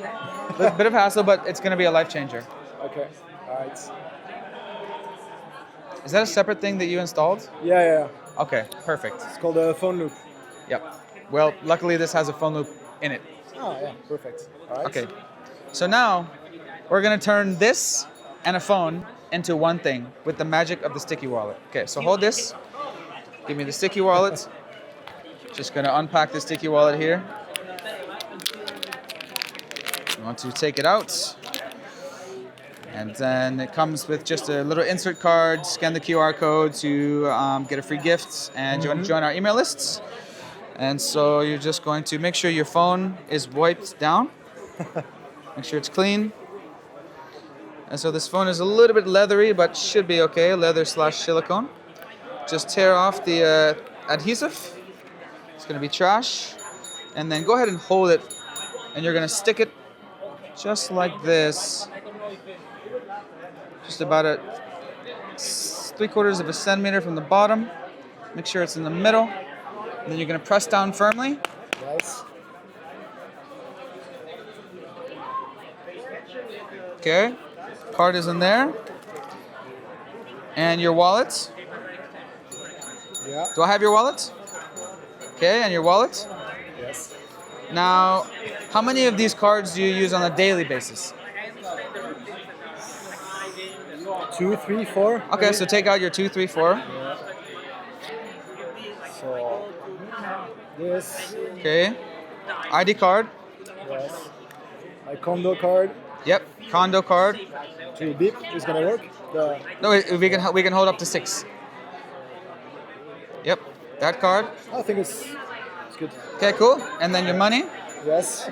You can also hold your money. You can hold all of your money. I have way too many bills. And voila, trick is over. And then hold this. And so you hold your money by folding it exactly like you had it. You fold it twice, and there's a money pocket in the front. And you just wiggle it in there. Okay. And then you cover it up with the money cover. Oh, that's cool. The money cover like that, as you see. And he's got 1, 2, 3 cards in there, but he can hold up to 6, but it's only got 3 right now. And this is not going to all out. No, I take it. And it's got all of his money, and it's got all of his cards. And now this thing, now he's not going to throw it away, of course, but it holds his secondary cards, and he can just keep this in his backpack or in his car or at home. And now he only has to go out like this. Yeah. One thing, sticky wallets. And I've been living without a wallet for 7 years, and so nice. Yeah. So this is like the. And that's holding also like got this? the holding it. So when I'm on my, riding on a motorbike, taxi, for example, I'm on a phone, and I want to make sure I don't want to drop my phone for sure. I'm taking a selfie over a ledge, and you want to make sure you definitely don't drop your phone. You go like this. Nice. And this is the so. Anyway, so let's get a selfie of you holding the sticky wallet. Yeah. Awesome product, man. Nice, converted. Let's get your old wallet, and you hold next to it, like this. You took my wallet. That was the whole point of the trick. Yeah. Okay, sweet. Awesome, thank you, man. So yeah, what's your name? What brought you here, and what do you do? So my name's Peter. I'm actually an English teacher, but I've spent some time in Chiang Mai, really like it, think it's a great place. I heard the Nomad Summit was coming back, and so I wanted to come check it out, and it's been great. Okay, so you're still teaching English, no online business yet? No, not yet. Okay, and so what's going through your mind now after a day at the Nomad Summit? Just that there's a lot of possibilities out there, and it's great meeting people from all walks of life, from all over the world who've got a different story, and yeah, I see a lot of possibilities. How long have you been in Thailand teaching English? Well, actually, so I right now I'm living in Taiwan. So I lived there about 4 years, and I just came to Chiang Mai to basically take a break, chill out, travel, and then I heard about this event. So yeah. So you're teaching English in Taiwan? Yeah. Gotcha. Cool. Do you have any specific online business type that interests you so far, or is it all just like so much right now you need to process it? Well, what I've always kind of been interested in is like, because I also love to travel, so I think like being a travel blogger would be really cool. I would, that's kind of my dream, because you can live and travel anywhere and earn money from it. But yeah, I just want to see how it goes, and maybe it can lead to something in the future. Okay, and you're American, right? Yes. From what city? California, near Los Angeles. Okay, cool. So I'm going to share you my friend Trevor. He's the founder of milemethod.com, and he makes a full-time income just talking about like credit card travel hacking and credit card points and stuff like that. And he makes great money. So that's definitely someone to follow if you love to travel. It's definitely possible to make a full-time income just talking about the love of travel. Great, thank you so much. All right. Welcome to the Nomad Summit, and on we go. I was on Johnny's podcast in 2014-15. Yeah, I travel like a boss. Dude, you're one of the few handful of people that have ever told me that you've heard that. So you're a fan from the beginning. I'm a fan from the beginning. It was Johnny, it was Riley. They got me on this journey, man. They got me out of the corporate rat race. And I'm watching, and this guy's like, I was hustling, I'm in America, I'm going door to door, and I've got these headphones on listening to these podcasts, and I need to do this Amazon FBA. You came out with your body, and I'm like, this guy's got it. And yeah, I loved it. Your motivation is like, we just keep trying, keep going at it, and he's still here. You gotta follow this guy. Honestly, he's the real deal, living that life. Riley Bennett, man. Hey, man, Yeah. Dave, I appreciate that. If you ever come to Bangkok and see me again around Starbucks, then I will do. let me Come and know. catch you, You catch me around Bangkok, Starbucks, hustling. Yeah. And if you guys need, if you're a nomad and you need accounting, then obviously you know where to go. Yeah. But yeah, seriously, a complete inspiration, this guy. You gotta go watch him. Dude, thank you so much. You keep going with that Amazon stuff as well. All that. Some of the tips and some of the things he sent in some secret groups that he gave us, and it was like flows of how to do some Amazon stuff back in the day. And I'm like, this guy's got gold all over the place. I love teaching, man. I love teaching, and so I love it. And so Johnny, showed me the way, and now I love passing it on, and then passing it on to Sree, and other followers, and I feel like I'm just getting started 10 years in. And yesterday I had a bit of a tear in my eye because when Johnny was like, "This is my last digital nomad talk," I've been a few days. I'm like, man, this is like rite of passage. But you got to stick around. You got to come back next year. We got to take this flag forward now, man. We probably will, and man, we're just getting started with the business, just getting started with the whole nomad revolution. Still early on, so. Brilliant, Riley. We'll catch you soon, yeah? Yeah. All the best. Have a great day, people. Thanks, Dave. So this is my video editor. Awesome. And Niels. Sree. Yeah. And so we made it at DCBK a couple times. Yeah. So we're just doing some behind the scenes clips. So like, what's your name? Where are you from? What brought you here? What do you do? Cool. Yeah. So I'm Niels. I'm from the Netherlands. I live in Chiang Mai now for like 6 months already, full nomad. And I'm an affiliate marketer. I have an affiliate marketing company, a few websites in the Netherlands. It's going well, but I'm now living the 4-hour work week, and I'm here to look for new ideas, basically. Okay. Yeah. So for the affiliate marketing, what's the business model? Where are you getting the traffic, and what are you selling? Yeah, so we have content sites, and we blog for instance about what are the 10 best mattresses. And not just mattresses, but 3,000 other product categories, from cat litter to office chairs, sleeping products. And we rank in Google. Basically, people look for the product, they see like, oh, instead of going to Amazon, I want a comparison website that gives me advice on what to choose. They come to my page, and if they click and buy on the e-commerce party, a third party, I get a commission. And that's basically the model. So like, I call these product review listicle websites, and so you have a team like in the Philippines, and they're just banging these out by the fucking dozen, and probably using AI now too. Yeah, Dutch content writers, marketers, and partnership people. Yeah. Okay. Do you have American clients or just in Netherlands? Just in the Netherlands. Ah. Yeah. So you okay, cool. Yeah, that's good for e-commerce. Do you have any clients that are doing selling stuff on Amazon Netherlands, or just on what's the other one? Bol.com. Bol.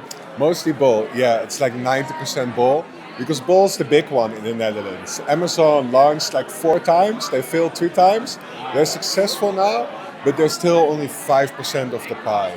It's just books maybe, but people are used to Bol. So a lot of these Bol FBA sellers too, just like Amazon FBA, but then with Bol they offer the same, basically. Yeah, I've heard of Bol.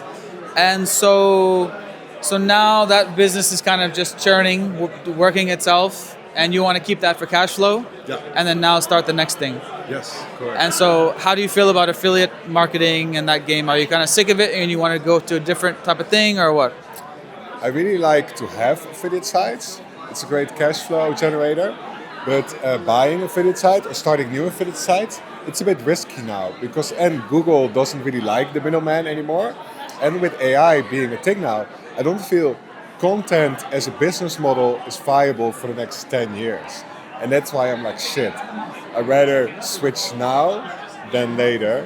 So that's also part of the reason I'm People are now just going to ask their chatbot, oh, what's their 10 best mattresses? And it's going to tell you, and it's going to already know what you like and what you don't like. Yes, it already knows that you're Riley, and what you've tried before and what we tried before, who you are, how much you weigh, if you are a hot sleeper at night or not, what you asked before. Maybe you even link it to like your sleep tracker to get even better recommendations. And it's not something that that level of personalization is never what a content site can do. So yeah. Plus, any agency can write a listicle in 5 seconds with ChatGPT now. It's like, which you are doing, but that's the other thing. We are leveraging ChatGPT for sure, and not for the products themselves, but yes, it will get more competitive too because of these things. So I see the game too. Some people go way more into quality, and some just go wanting to launch 10 websites a day with hundreds of articles and just spam the web with content. Here's where I see it going. It's like people are gonna have our own personal AI assistants with various, like a shopping one and like a health one, blah blah blah. But humans are always gonna trust humans the most. And so, I mean, we've already been in the influencer economy for already 10 years. It's gonna continue to be influencer economy. And so that's why I just see myself as another like Alex Hormozy or Tim Ferriss or Gary Vee, just like build an audience of someone that they like, know, and trust you, and then you can monetize that however you want. But it's like just personal brand. I'm all in on personal brand, you know? I agree. It will either get more personal, like what you're doing, or you have to be a very big authoritative company, and then you will survive in Google. It's either one of these ways. I feel the middleman or the rookie that just wants to start out, it's going to be harder for them. And so what I would say to you or anyone is what I like to say, it's all about being a DME, digital marketing expert. If you can just be a digital marketing expert, then you'll be able to grow a following and monetize however you want, because the digital marketing space, as we were just talking about, is going to be, who knows what the fuck's going to happen with AI over the next 5, 10, 20 years, the rest of our life. But if we can become a digital marketing expert, which includes AI, and maybe have an agency around that, then we can monetize any way. So for example, I started as an Amazon agency, right? But now I just consider myself a digital marketing expert. Like I consider myself, and Hormozy's, I'm just following the Hormozy model. He's the marketing guy. He's the business guy. And whatever trends come, as long as he stays in front of the trends, he's going to be able to help. Businesses and people are going to look to him to, what do I do now? What do I do now? And he just built the following, and he's monetizing through however the fuck he wants to. Books, if he feels like it. A course, partnering with school if he feels like it. Doing events, conferences if he feels like it. But he is just an expert, and that's his whole business model. He's just an expert at something. And so for people who are down to be on social media, start at a very small sub-niche.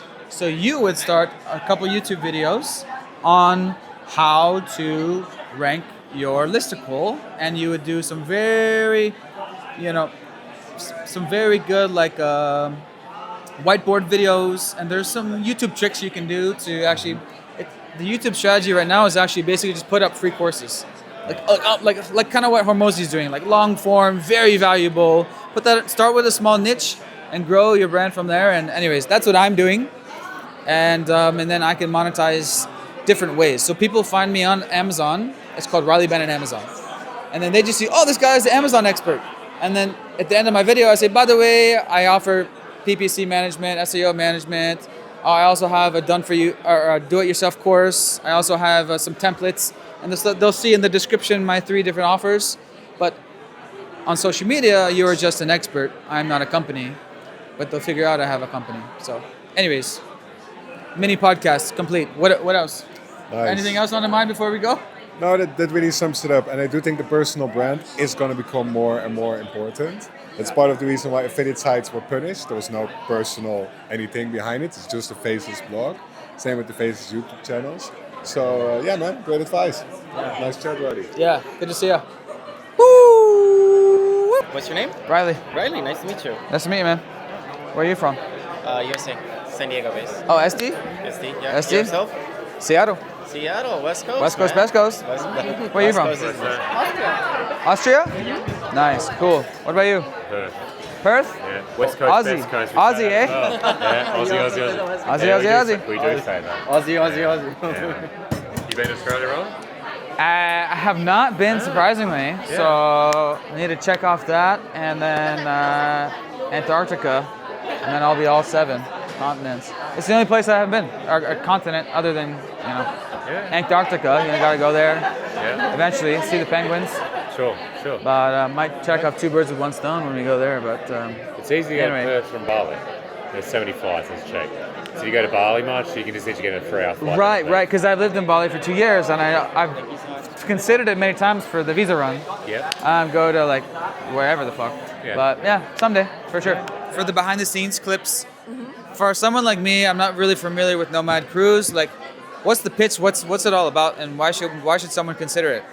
I think it's all about the community because you're just hanging around with 400 like-minded people on a cruise, and you're traveling while you're relaxing. This is for me kind of the best thing. And like, so every few days you stop in a new place or something like that, or what? How's it? Well, it depends. It depends on the cruise. Yeah. Like the last one to Brazil, we had I think like 4 days at sea, and that was just for relaxing, going to the conference, blah blah. But the one in Greece, Italy, you have a stop every day, so it depends. Because there's more stops, more places Exactly. to see. Yeah. So Yeah. periodically you stop, and so you bounce around. I've never done a cruise in my entire life. Really? Why? Yeah, I don't know. My family hasn't been in it. I don't know why. But anyways, Maybe the next one will be yours from Seattle to Yeah, Sydney. maybe that's where did the last one start from? What was the last one? It was Vancouver to Tokyo. Okay, same. But this one's is actually in Seattle. But I live in Bangkok, so I don't actually live in Seattle. But anyways, something to consider, dudes. Like I've obviously met many dudes who have gone on it, and it's a Nomad cruise. I mean, what more do you want? And so cool. And then off to you for the behind the scene clips. What's your name? What brings you here, and what do you do? My name is Alina. I'm from Austria, and I help people to grow their business in Germany for free. What type of businesses? Mostly online businesses. Like physical products or what? Well, no. Mainly they have just an online business with digital products or services. But I also help with physical products. It doesn't really matter. And so how does that work? Like the free thing? Are you like sponsored by the government or something? Yes, or like exactly. So for the people it's for free, and I get paid by the government, and that allows me to travel the world. Wow. Okay. Cool. So I run an Amazon marketing agency, and I know that the German market in terms of Amazon is like number 2 in Europe or something. And a lot of our clients are curious about getting their physical products into Germany, and so would that be something you could help with, or are you more like enterprise focused or what? Well, I think it depends on the product and on the niche, but I would say I understand the German market, and I'm German by passport, so I can maybe help you with the cultural So stuff. people can just like consult with you like for free as your like ambassador for German economy. Okay, that's cool. Always just text me. I'm always willing to help. All right, where do people find you?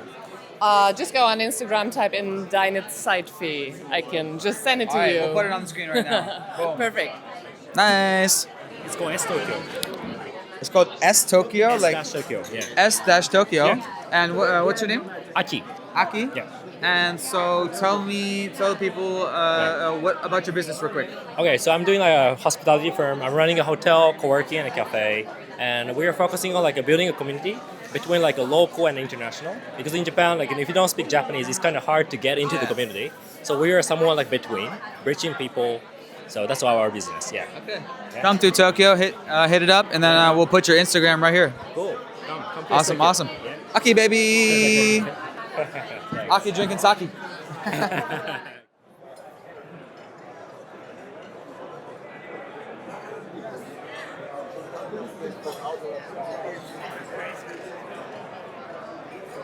Table 3. If I'm a person that I just want to make cool clothes like this, I want to kind of emulate this style just to wear myself, and of course maybe put my logo on it, but also sell some without my logo. Because the cool thing about Printful and these things is now on YouTube, it pops up right underneath your videos. YouTube's really pushing the merch thing. And so it's so cheap just to hire a designer or to make a line of really dope looking shirts that don't necessarily have living that life on them. They're just cool.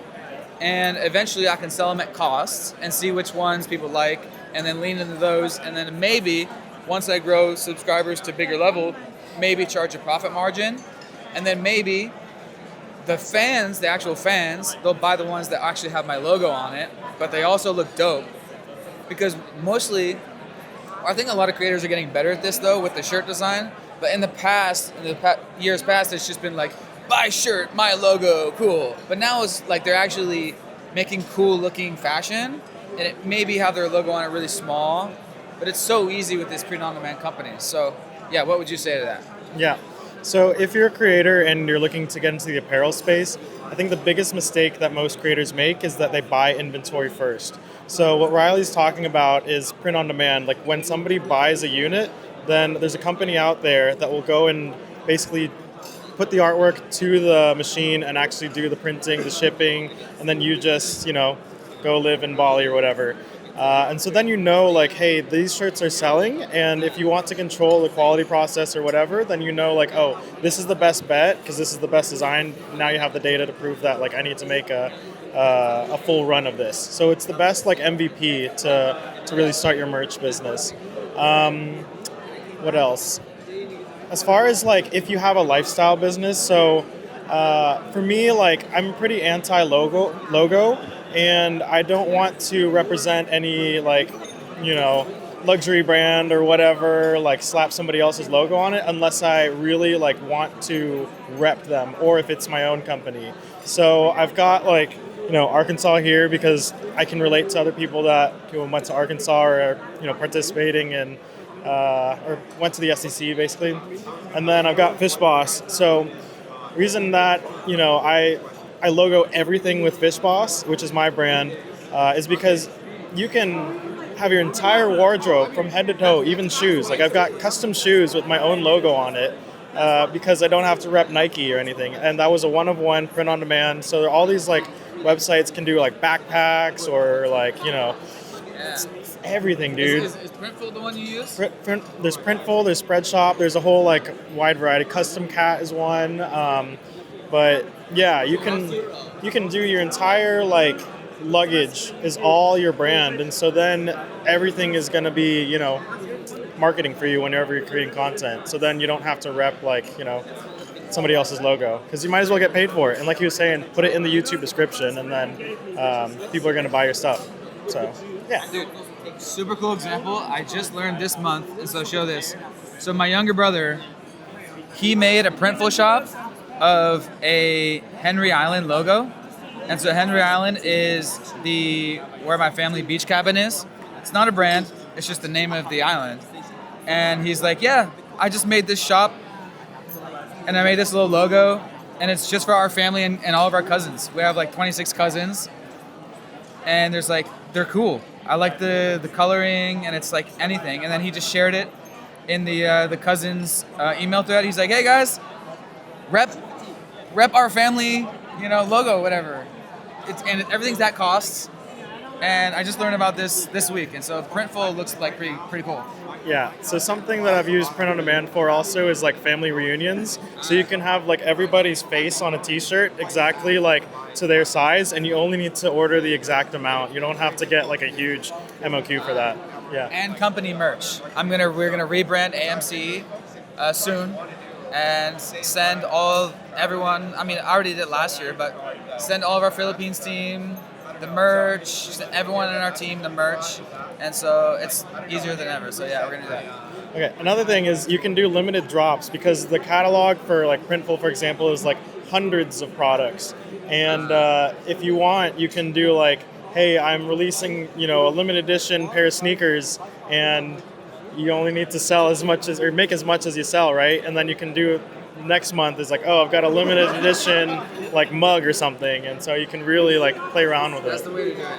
Yeah, that's the way to do it. I was playing around with different LTL logos, but we're gonna get to that when we get to that. But it seems to be that YouTube is really pushing the tag the product I mean, same with TikTok. Can you tag Printful products on TikTok Shop? I don't play with that. Yeah. I bet you could though. I bet they're gonna. I bet if it stays, I bet they're gonna push that because it's so easy. Because TikTok wants you to check out on their platform, as does YouTube, as does every platform now. So yeah, just hold this and just say what you're saying. We're just recording what people are doing. Okay. It's just behind the scenes of the conference. Okay. Yeah. So just talk. Yep. So my organization is Holistic Economy, and I have been looking at sustainability and how sustainability is measured as it is for the last few years. And they call it circular economy, they call it blue economy, donut economy. But unfortunately, all these models seem to admit one thing. They talk a lot about systems change, but they don't look at the whole system. Unfortunately, most of the time they're looking at the system where the costs are the most easiest to absorb. And holistic economy, for me, what I've been designing as a framework is to say most of the cost for your product in terms of manufacturing and extraction is going to be in Asia or India or Africa. Unfortunately, that cost is an externality in terms of circular economy. If we were to add in the real cost, which is the external cost, the cost of what we're designing as green would not be absorbable, wouldn't be a viable product. So for me, holistic economy is actually saying we need to look at the whole cost of the product, which is from the point of extraction or even deforestation, which happens a lot in Southeast Asia, to me as a consumer in the West, so I can get the real cost and value of that product. And if I realize the real cost and value of that product, that process of extraction, I might decide that's not really a good thing, but it's also too costly for me to sell to you as a product. How do I actually make the same product, but it's fully accountable? And with my framework, it's actually more about incentivizing people to actually resource the materials for their product as close to home in their own country as possible.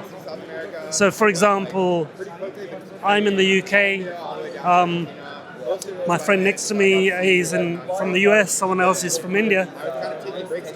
Do these countries in the global south, or in the overly extracted countries, I would prefer to call them, if they have enough resources, and also we do in the West, is there certain materials that we could use to replace the extracted materials?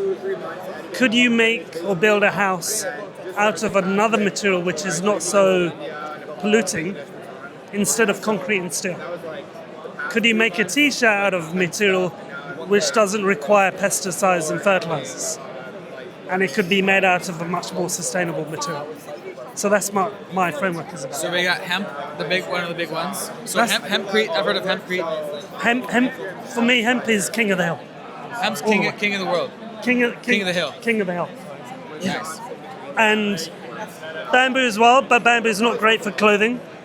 Bamboo is better for hardwood materials, and then flax as well. Bamboo is such a. I'm gonna get canceled for this.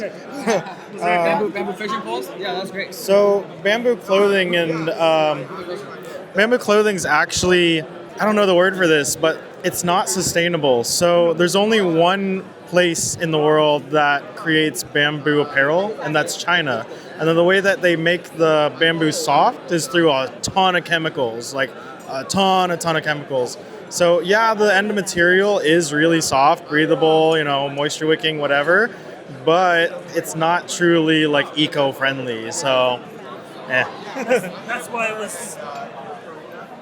I was saying bamboo should be used for hardwood materials, for tables, for the structures of house, but for the internals or the fabrics of the house, the hemp, the flax, the waste scraps from plant materials you could turn into a new product. But in terms of a virgin material, hemp and China is the leader in that as well. But maybe they just don't have the comprehension of the damage that bamboo is doing when hemp could replace everything. It's just, everything is obviously profit based, and it takes a while for consciousness to shift a little bit, and that takes decades and decades, or until incentives shift, which you're on is probably figuring out something there. Well, for me, the profit thing I think is based on convenience. So if my supply chain is only, how do I say, not wider than the width of my nose, which is about that much, I'm not looking anything out of the left and the right as to what is the damage and the impacts. So if I'm making a bamboo t-shirt, I'm not looking at the caustic soda that's used to make a bamboo t-shirt, which is over here. Whereas if you come and show me, it's like, this is really bad for Chinese workers. I was like, that's not very good. Where's the hemp supply? So this is now part of the supply chain, right? How can I dispose of the bamboo t-shirt if it's made of caustic soda, right? So if the supply chain is measured in such a way it's much wider, I have to recognize the problems I'm causing in China and also the waste problems in, I don't know, somewhere in the US. And the profit is then, how do we make it cheaper? Because it's too expensive to get. Well, we have to go back 100 years ago and start sourcing everything in the US or the UK. And so, does the US, is it possible to grow bamboo at scale in the US? In like in the southern parts of the US? I know we can grow hemp in the US, right? Yeah, bamboo grows anywhere. Bamboo grows like weeds. Yeah, it depends what you want it for. I mean, I think hemp has got to the extent that it can do a lot of the things bamboo can. Hemp got to that extent. Hemp can save the world. That used to be like an old Facebook page I used to follow. Yeah. They'll still associate it with Reefer Madness as well. That's another story. Yeah, right. There's still that whole thing. But here's the thing when I think about physical products, if anyone were to ask me, all right, what's the deal with physical products right now? So over the next 5 to 10 years, and starting right now, we're barreling into this AI future.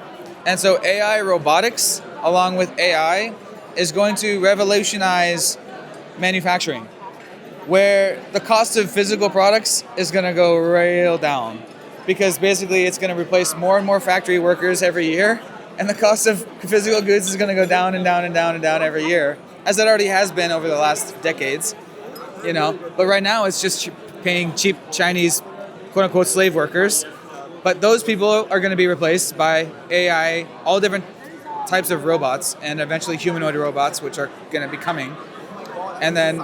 So that's how I think about physical products right now. It's like it's going to be disrupted completely. What do you think? May I add something? Please. So this is where my systems comes in. Yeah. Okay, so you replace 1,000 workers with 1,000 robots. My systems framework mind is, okay, those 1,000 workers, you've now got 1,000 unemployed workers on the dole queue. Where did the materials for all those thousands of robots come from?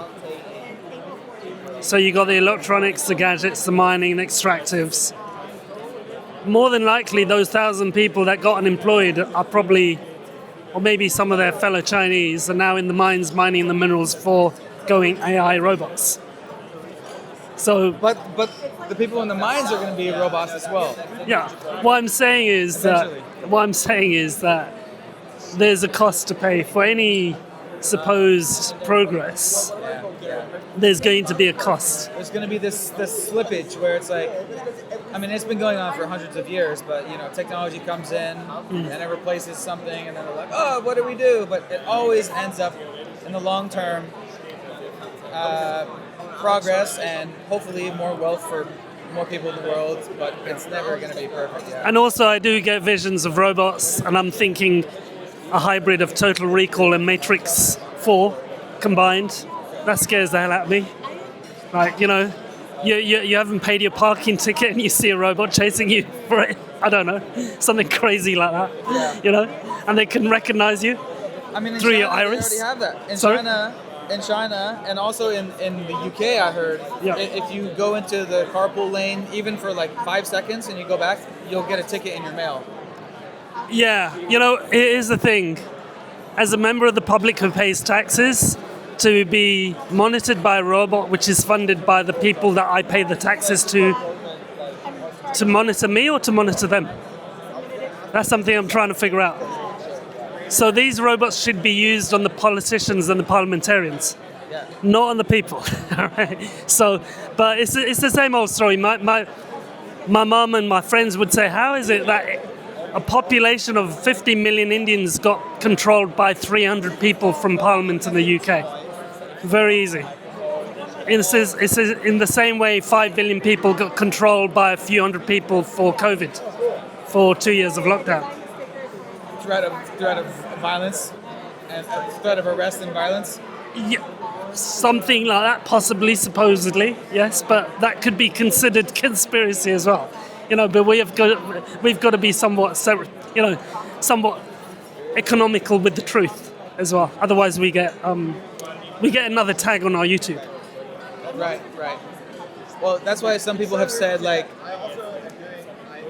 there needs to be, or what if there was some AI in the future that makes important decisions, but we have to make sure that it's, of course, programmed with all the right ethicalness, because it will just help us make the right decisions that are sustainable and not just based on human psychology, which is based on ego, and like even all these politicians and humans are inherently, we have egos and we have all these things that make us not do the right sustainable choice or ethical choice, and we're gonna go and so what if there was an all ethical godlike AI that governs and helped us, we're entering the age of science fiction. It's crazy. There's two answers. Coming from an Indian background, we've got thousands of gods already, right? So we don't need more. And we've also got the flying spaceship. It's called a Vimana. Secondly, on a reality basis, there's this concept and this notion, which was it wasn't given birth to him, but it was part of the basis from the India movement, freedom movement, which is we call it Swaraj, which is sovereignty in English. So yes, people can be replaced by robots, but is that because people want to outsource the sovereign responsibility which lies within all of them, each individuals, to a robot, when the power and the sovereignty responsibility is within each and every one of us individuals? To do what? Well, to actually say that we are the sovereign men and sovereign women of these countries, and actually say that, yes, we can use robots, we can use a phone, right, as long as the phone doesn't use us. Yeah, and I think that's the way it will go. Right now, we're in this AI, honeymoon hype period where it's like we're imagining all these things, but I think as human nature, we will remain in charge, and the AIs will be our tools. Yes. And I think that is the way it will go, because we ain't gonna let that happen. We ain't gonna let no Terminator take over. But we're gonna have our really friendly dogs and pals and assistants and whatever form they may be, humanoid. I also had this idea or realization that there's this TikTok video and it was someone's actual dog and they trained it to make their bed. It jumps on there and it makes the bed and puts the pillows. We're gonna have AI robot dogs like that, and they're never gonna die. They can be with us their whole life. We can clone them, and we can program to do anything that they want. It can clean our house, but I think humans, we are always going to maintain our humanness and our sovereignness. And if that gets out of line, that's what calls for major war, and that's what a lot of movies are about, like The Matrix and stuff. But I think humans will prevail. AIs will not be our overlords, but obviously I'm talking, this is the optimist framework, and as lots of smart people like Elon Musk and others are saying, if we keep this right, the future is looking very abundant and bright, and we're entering an age of abundance. We burn them. No. No. It's not Wicker Man yet.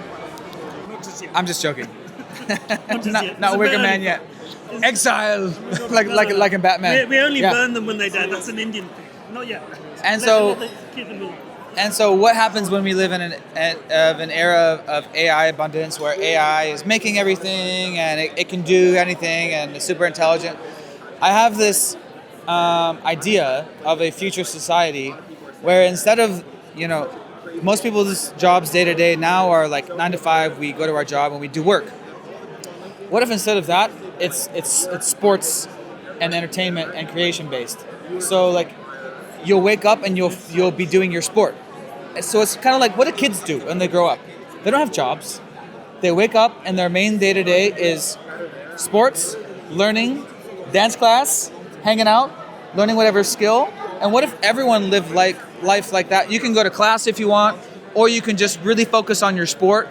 And we live in a society where there's tons of sports leagues, and like every town has its own sports league, and everyone's plays sports, and it's just no one has to work. And what do people do when they retire?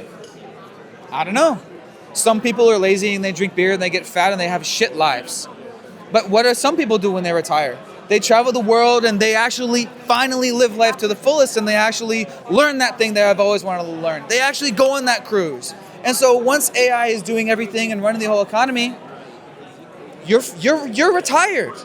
You can be a lazy ass and drink beer and watch Netflix, and that's fine. You can watch every movie on the fucking planet, or you can learn piano, learn guitar, start that band, travel the fucking world. It's up to you what you're gonna do with your time, and that time may be coming. How we're gonna figure out the universal basic income, I don't know how that's gonna work. That's whole complicated, but what do kids do? Kids have fun. Kids play sports. Kids learn. Kids hang out.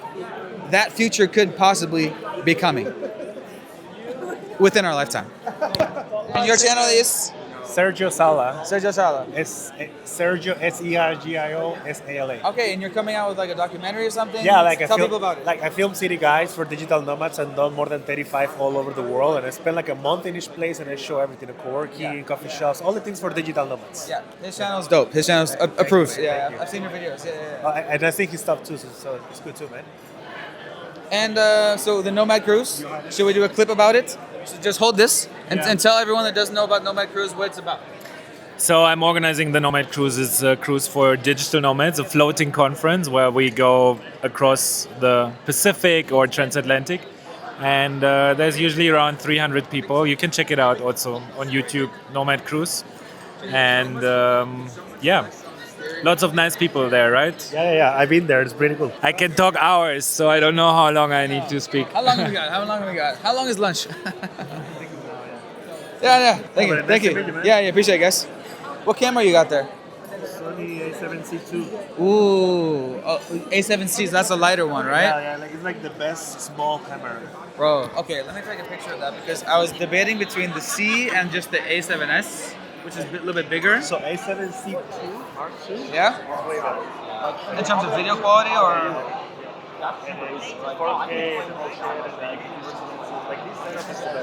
What lens do you have? It's the G Mark 1635. 60 to 35. Yeah. I got this for now, but I want to. How's it working with that? So I've always been a point and shoot guy. Started with the G7X, but now this is my dream camera. Dream camera. It fits in my pocket, bro, and it tracks your face, and like I use it as my A camera or B camera. And it's just fucking amazing. Okay. So Leona, we're just doing little clips. So yeah, what brings you here and what do you do? Well, the Nomad Summit is an event I already attended to. Okay, me too. So I'm coming back because I loved it really the first time. And I am one of the 55 verified Canva experts running around in the world. That's what I'm doing. But I have like a niche, so I'm doing insurance and finance. And I really love connecting to all the amazing people here. Wow. Okay. So, what is your business? Does that mean you do graphic design stuff for insurance companies, or what's your business? Right, I do content for them, but I also give like workshops on social media and content creation with Canva and AI. Okay. And but I'm also in my niche. I'm a speaker on stage about this topic. Oh, you're coming up as a speaker. I'm not here, but I'm a speaker in my niche. Yeah. Okay. And so I have a question. I've been messing around with Canva video editing as for various very simple Amazon video ads. Tell me your experience with making videos in Canva, and can you say anything to that? Making videos. In You mean like Ed- cutting, like editing? editing videos in Canva. Do you do much of that or no? I do reels on Canva. Yes, I do. Like the cutting, and you can put audios from Canva in there and everything. It's great. Yeah. And we have like automated captions as well. Oh, really? Yes. Yeah. People don't know that you can edit videos, very simple stuff, and I've been using it a lot. I love Canva. Yeah, me too. So I'm a huge fan of Canva. I've got my whole team on there, like team of 10. And so I have an Amazon SEO agency and then also Amazon design agency. And we're building all these Amazon page templates in Canva and using the whiteboard tool now. And it's just like, fuck Figma, like you don't need anything else. Like Canva, guys, come on. You can do so much. It's amazing. Yeah, it's always getting better. Like they're running away with the cake right now. Let's do a mini podcast right now. Oh. And so I just met, what's his name again? David. David from Hong Kong. And he was just telling me how he launched a sleep mask product. And funny story, and then he was telling me about his kind of whole brand is all about kind of health and wellness and improving sleep. And so what's the name of your podcast? My podcast. Yeah. So my podcast is called Mindful Metropolis. Whoa. Yeah. Nice. Mindful Metropolis, and what do you talk about? So basically, like I just interview like people that I find interesting, and then we share tips on like mindfulness, like healthy habits, and how you can basically improve your overall wellness and also like your sleep and well-being. Like the vision is to help people to know how to manage the stress better, like in the hustle and bustle of like living the city life, basically. Yeah. Are you a fan of sauna and ice bath? Yeah, for sure, a huge one. Yeah. Yeah, I do that quite regularly. Yeah. Okay. Have you ever done 3 days in a row, like detox protocol? Detox protocol. I mean 3 days in a row, 3 rounds of sauna and ice bath, like 15-5, 15-5. Not 3 days in a row, but like probably every 1 or 2 days. Right. So that's what I used to do. I used to do sauna and ice bath, like, every other day. I used to have it in my house, actually. My Villa in Phuket sauna and ice bath. Until, let me tell you a story, David. A few weeks ago, I discovered this sauna and ice bath place in Bangkok. And then I was like, oh, this place is so dope. So I went 3 days in a row and did my normal 3 rounds. Sauna, 10 to 15 minutes, ice, 2 to 5 minutes.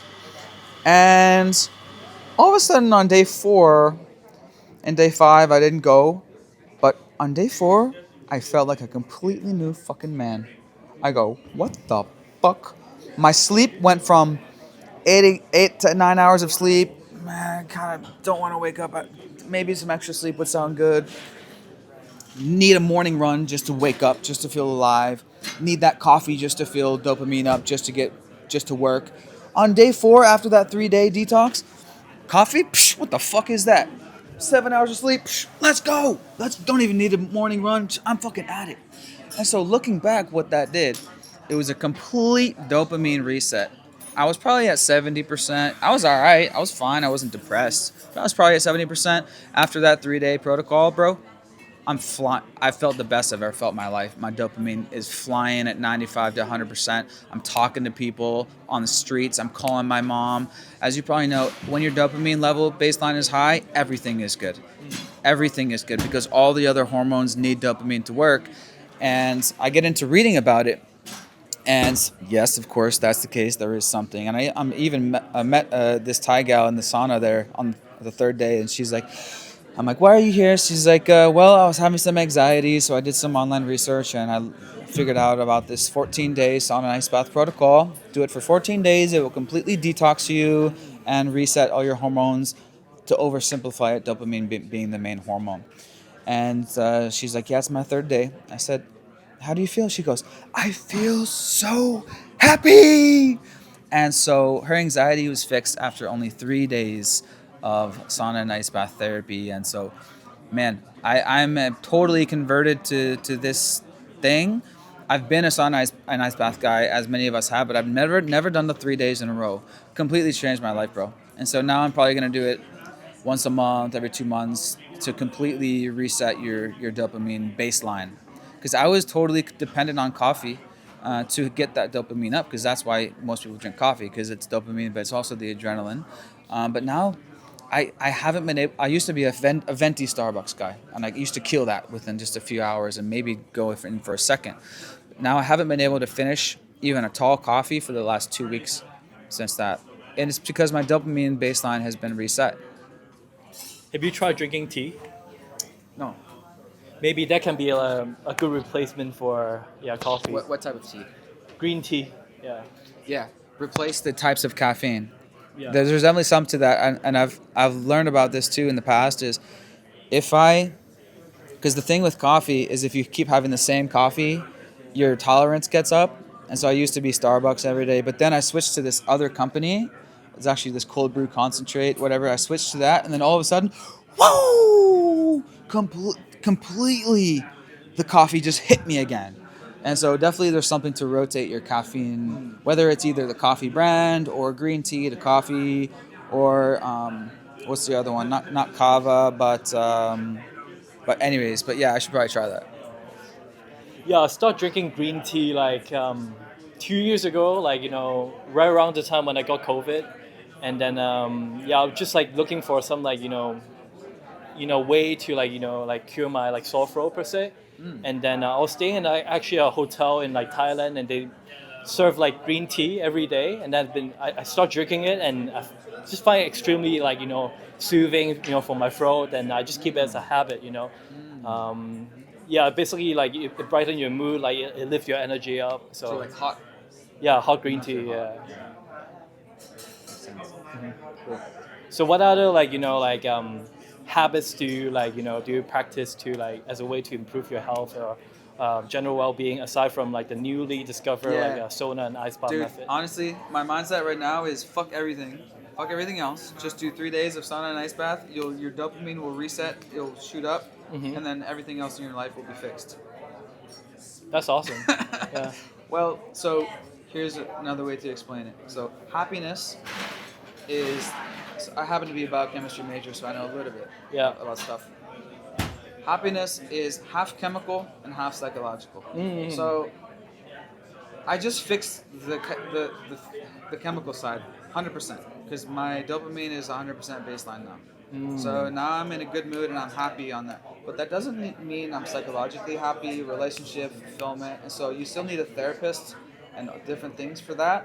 But in order to fix your chemical side, this is the fastest, simplest fix I've ever seen in my life. Like, holy shit, completely detox. Yeah. And we've all heard of these detoxes, like charcoal detox. And if you haven't done a detox in years and years, and if you live in a polluted city, then there's definitely something to do. One of those deep charcoal type detoxes, like many days and stuff like that. But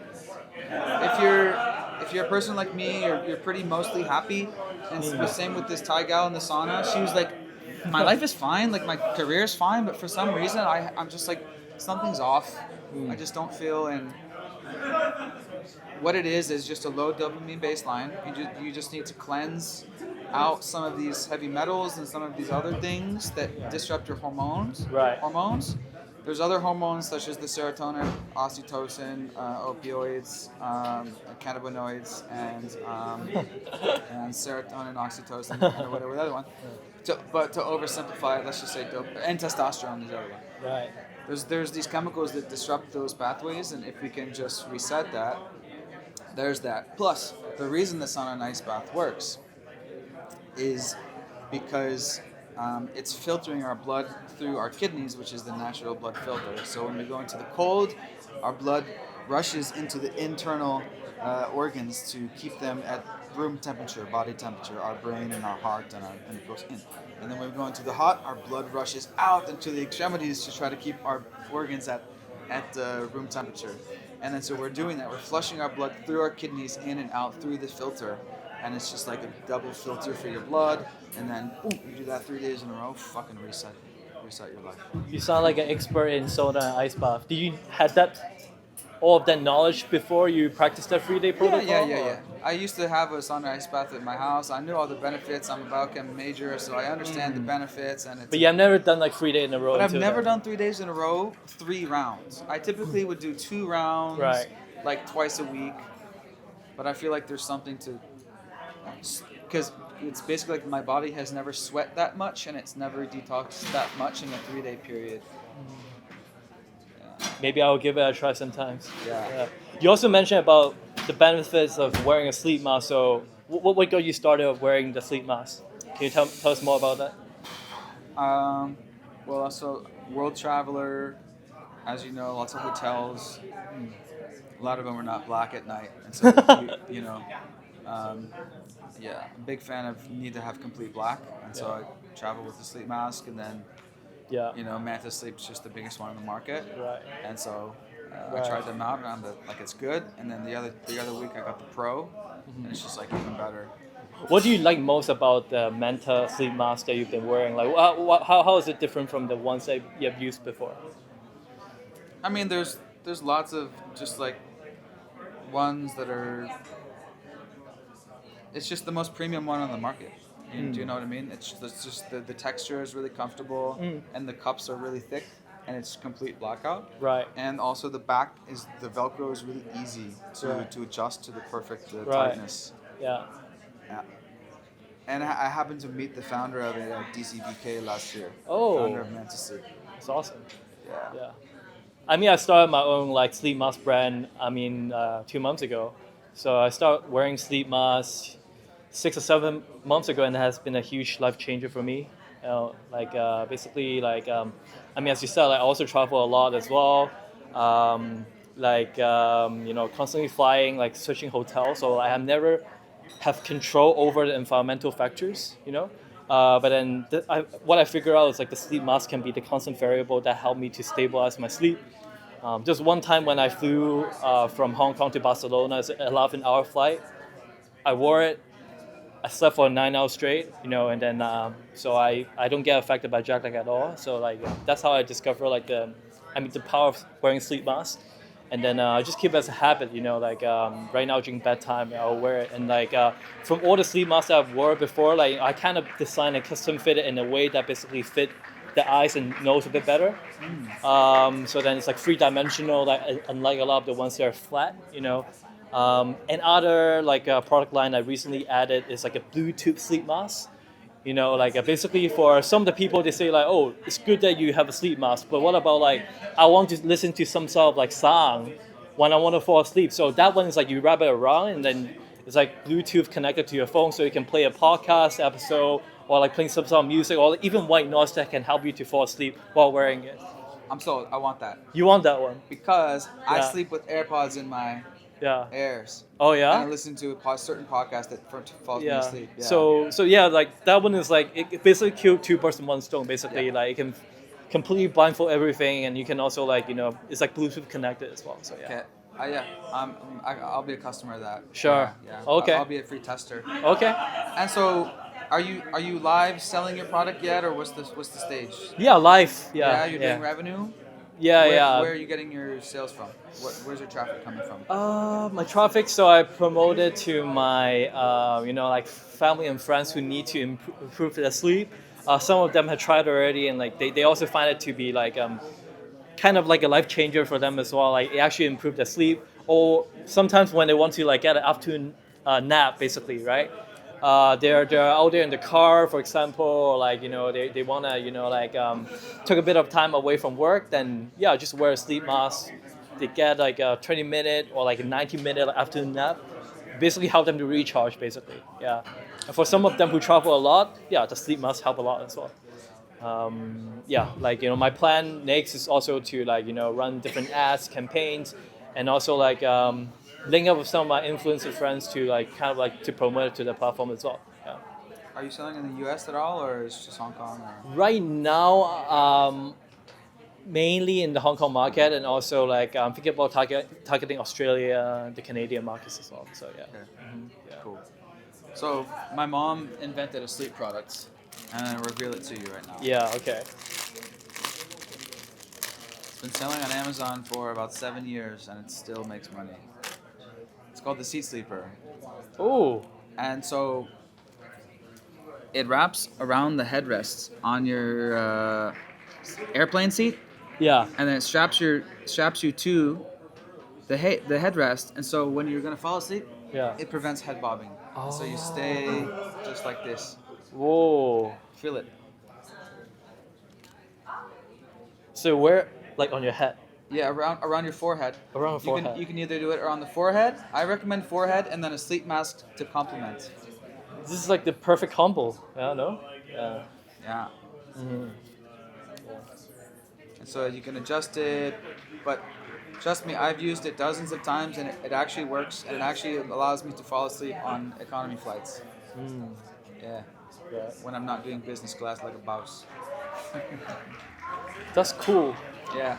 And so I helped her, and so my mom came to me with this idea 7 years ago. We were watching Shark Tank, and she goes, "You know what? Is there a thing that like, I'm there's all these like sleep neck pillows and all these things, but when you fall asleep, your head bobs and then you wake up. Mm-hmm. Is there a thing that can like attach you to the headrest?" And so we did some research, and it didn't exist. And a few material swaps back and forth from China, found a supplier, and we made it happen. Nice. How should I adjust it? It's just a little, simple adjuster, whatever. But it's cool. Yeah, but it's just mainly just for you to feel the material. Mm. Yeah, it's like very soft, Yeah. Handpicked from my mom. Oh, that's awesome. Yeah, so we went through many materials, and just she's good at material, as a mom is, and she picked the coziest one. Mm-hmm. But the thing is when you put it over your eyes, it pressures your eyes, and when you wake up, your eyes are blurry for like the next 24 hours. I hate that. Mm-hmm. Which is why you need suction cups, which is why all the sleep masks have the cups. Yeah. It's not suction cups, but cups. And so I said, Mom, if you launch a version 2, maybe we consider doing one with cups inside. And so that's something we're considering, or launching just our own sleep mask like that with cups to complement it in a bundle or just as a separate product upsell, or partner with an existing sleep mask. Sleep company. Oasis, by the way. Yeah, our platform's called Sleep Oasis. You're called Sleep Oasis? Yeah. So, yeah, yeah, Seat Sleeper. And there's one other big player that just came on with this same concept, but it's way more complicated. I didn't even try it. It sucks. And so this has 5 stars on Amazon. It still crushes it on Amazon. That's awesome. Yeah. Can you use it for other settings as well, aside from just flying? Absolutely. Naps in the car. Right. Yeah. Love it for naps in the car. Right. Naps on the train. Anything with a seat behind you, a headrest, put it right there. And then I like to use it. It's nice because you can lean to the side and go like this and fall asleep. And so actually what I like to do is put the seat sleeper on my forehead. That cradles my head. Sleep mask over my eyes. And then potentially an additional sleep mask, or during COVID it was just a mask over my chin to prevent my mouth from falling open. Because when we're sleeping like this, then we're like going like this, and we're drooling. Right. So you almost need 2 sleep masks. Sleep mask here, and seat sleeper here. Or if we figured out how to or you can put a sleep mask here and then sleep sleeper over it, and then another sleep mask around your mouth to prevent the drooling. That's great. Yeah. So what got you so it seems like you're very into self-care and also optimizing the sleep as well, which is also my passion. So what got you interested in self-care, sleeping well and all that? I mean, 12 years ago I discovered Tim Ferriss, and he's all about life optimization and 4-hour work week, and made me want to be a digital nomad and stuff. And sleep is one of the core foundations of productivity. Yeah, exactly. And so I've always known, everyone always knows, there's those times where you just pop out of bed and we feel good during the day. And then there's those times where we're like, oh, you feel like sleeping in more every day when you wake up. And now that I know it's mostly dopamine based. If your dopamine baseline is low, you're not going to pop out of bed. But you know how sometimes where we have an exciting trip, the flight that morning, and we pop out of bed all of a sudden that day because there was like an exciting thing happening that day, and we pop out of bed because our dopamine baseline is actually higher because we're anticipating that exciting thing. So we pop out of bed because there's a good reason to. And people that are depressed, why are they don't want to get out of bed? Because their dopamine baseline is low because they have nothing to look forward to because they hate their job and they're not that happy in their life. It all ties back to dopamine. Right. It's the first hormone of all animals. It's the hormone that controls all animal actions. Food, mainly food and sex. For all animals, it's dopamine based. But for us, it's everything we do. Yeah. In Asia, like in a lot of the cities, like Hong Kong, Japan, Korea, the workaholic culture is so ingrained that people think like burning themselves out is like a badge of honor basically, and like sleeping too much is like a sign of a laziness. Like what would be your advice to like those people like Yeah, do a 3-day sauna and ice bath detox. And I know in Japan, onsens are everywhere. Yeah. And we actually went to one last night, an onsen. But typically what I've noticed in onsens is the cold tubs are around 20 and the saunas are not that hot. So if you go to a westernized sauna and ice bath place, the ice baths are 5 to 10 and the saunas are 90 to 100. So I'm talking like Joe Rogan style, Huberman style, saunas hot, and ice baths cold, 5 to 10. Do 3 rounds of that, 3 days in a row, see how you feel. Once they feel the benefits, like they will be more incentivized to also potentially change lifestyle as well. Yeah, you might even quit your job because you realize your whole life has changed. You're gonna feel like a new man. Yeah. Because it's not just dopamine, but the other one of the main 6 hormones is testosterone. Yeah. Everyone knows about testosterone, but it's not just sex drive. It's also motivation and similar to dopamine and mood and everything we do. Yeah. Sounds good. Yeah. It's great talking to you today. Yeah. Nice impromptu mini pod. Yeah. And so where do people follow you and stuff? Yeah, people can follow my wellness podcast through Mindful Metropolis, and also my sleep mask e-commerce platform is called Sleep Oasis. Yeah. Sleep Oasis. Yeah. Drop the mic. So this is interesting. The freedom journey, where are you at right now? So there's 4 stages of the freedom journey. You have employee. Yep. You have employee, and then it goes to remote employee, and then you go to freelancer, and then you go to founder /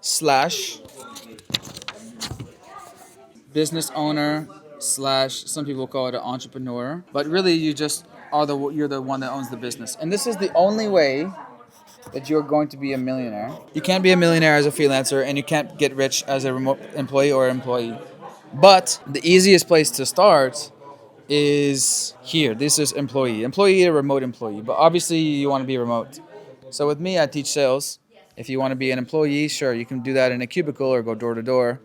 If you can do that for summer, it's actually really good.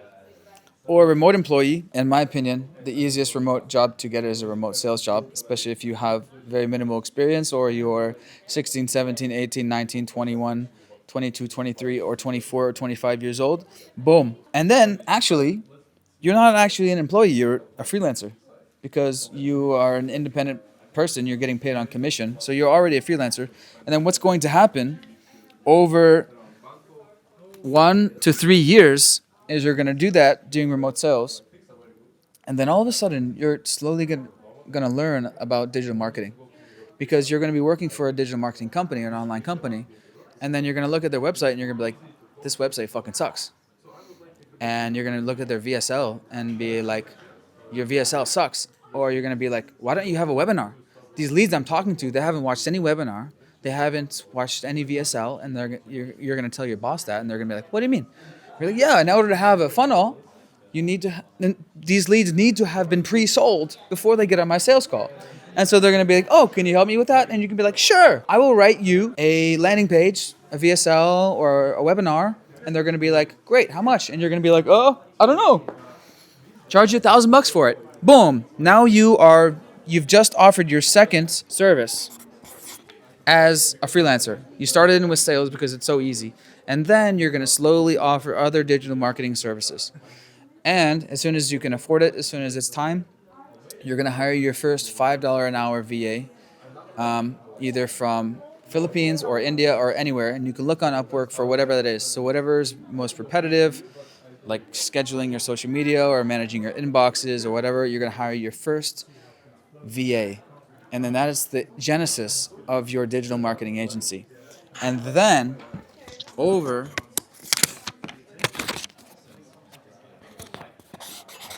the next 3 to 10 years, you're just going to build yourself as a digital marketing expert. And you're going to start in some sort of niche. So let's say it's writing VSLs for fitness coaches. Or let's say it is making short form video scripts for travel bloggers. Or let's say it's helping yoga teachers come up with their own high ticket offers. Pick a sub niche, be an expert at that, be on social media, be talking about that. And then you're going to get clients. And then you're going to help clients with that one specific thing. And then guess what? Those clients are going to need the other pieces of the whole digital marketing puzzle. So let's say you just offer them just writing them the VSL. They're also going to need, guess what they need? They need the email follow-up sequences. You can do that as well. Then they're also going to need the follow-up webinar. Then they're also going to need their social media strategy and their social media content scripts and their social media scheduling. And then they're also going to need their website. And then they're also going to need their actual back end of their program. And so there's all these different puzzle pieces that you can eventually help businesses, entrepreneurs with, and it all starts with an entry-level sales job for your first 1 to 3 years, and then you become a business owner / entrepreneur. 3 to 10 years, build your digital marketing agency, and if you build it right from the beginning, which if you learn from me, you can build it to actually be sold one day for 7 figures. And that's what I teach, which is basically, I'm just teaching my career. I'm teaching the whole journey that I've been on. And if you follow me on YouTube and on Instagram, I will be sharing mistakes to avoid, so you can avoid the mistakes that I made, and you can do what has taken me 10 plus years, because I'm not even a millionaire yet. I'm not at 6 figures a month, but I've crossed 10K a month, and it took me about 7-ish years to get to that 10K a month profit where I'm paying myself that much salary. But I've learned so much, you can reach that in half the time and potentially maybe even sell your first digital marketing agency for 7 figures within 5 years if you know how to do it. And at the same time, I can teach you how to not burn out, because as you just said, as we just saw at the conference, we were talking a lot about burnout and how to take these rests, such as the 3-day ice bath and sauna cleanse, et cetera, et cetera. I'm done with my rant. I don't know what was in that dessert, but I was on a fucking sugar rant for a minute. Thanks for filming that, Sree. Plaz Hormozy out. On to the next slide here. This one's interesting. If the answer was yes, what question would you ask? Will you marry me? Will you be digital nomading with me? If the answer was yes, what question? Will I live forever? That's a good one. What did we respond? Did you buy Bitcoin? And let's go to this one. This one's more fun. One thing on my bucket list for 2025. Find a business partner, build communities, try happy massage. Oh, you wrote that one. Yeah, I know. I told you that one. That's a good choice. Be fully remote plus kickstart and side hustle, build communities, start an online business, build multiple income streams, hit 10K YouTube subs. That's me for Riley Bennett Amazon channel. So last year I started at 2024 starting. I think I started at 1,000 and I ended at 4,000. So hopefully we can start at 4,000 and at 10,000 in 2025. Expand company worldwide. Pickles. Definitely more pickles. That's good. Travel, make great friends. Travel to Japan, nomadhub.app. Japan, Nomad Hub. Publish my book. Stay healthy, stay safe. Finish 9th grade with an A+. What are these ones over here? Oh, we got more. We got more questions. Pickles is great. Told you. I told you they would like that, Sree. Honestly, would you believe me if I told you that I wrote that? Honestly, I didn't even know what the question was. We were talking about something else, and then I just put that there. But we're going now. I wrote this. I'm serious. And then we were coming over here right as I saw you laughing, and then I was like, "What are you laughing at?" He goes, "Pickles is great." Crazy, right? It was actually supposed to be for what was your bucket list, and I was like, "Eat more pickles," and she was like, "Oh, that's a good one." No, she asked me the question. I was like, "I don't know, eat more pickles." Anyways, let's read some of these for fun. What would be a better term instead? Digital expat, vagabond, Wi-Fi leeches, tax-free, conscious, homeless, world citizen, travel trotters, fun employed, that's funny. Nomad billionaires, analog nomads, no happy nomads, no massage, no nads, homeless, freedom seekers, pickles. All right, hold my mic. Riley Bennett's going to town. There's a few nicknames.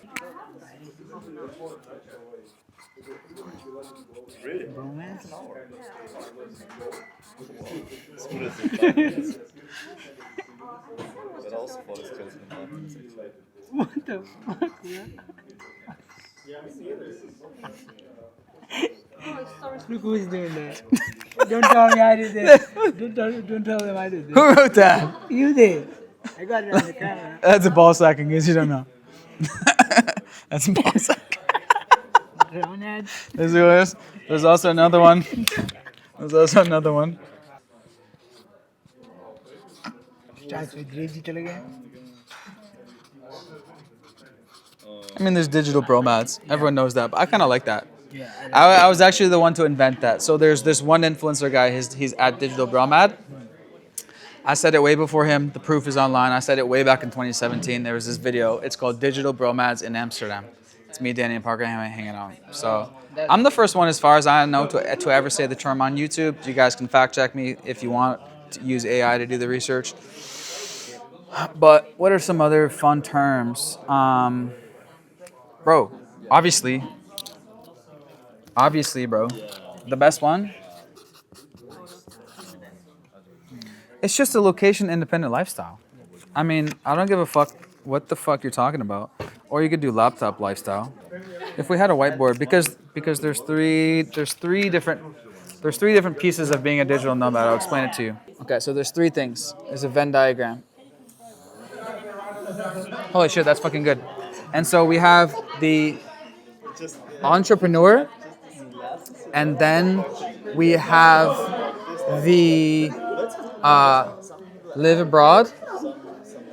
We have the business owner. We have the living abroad.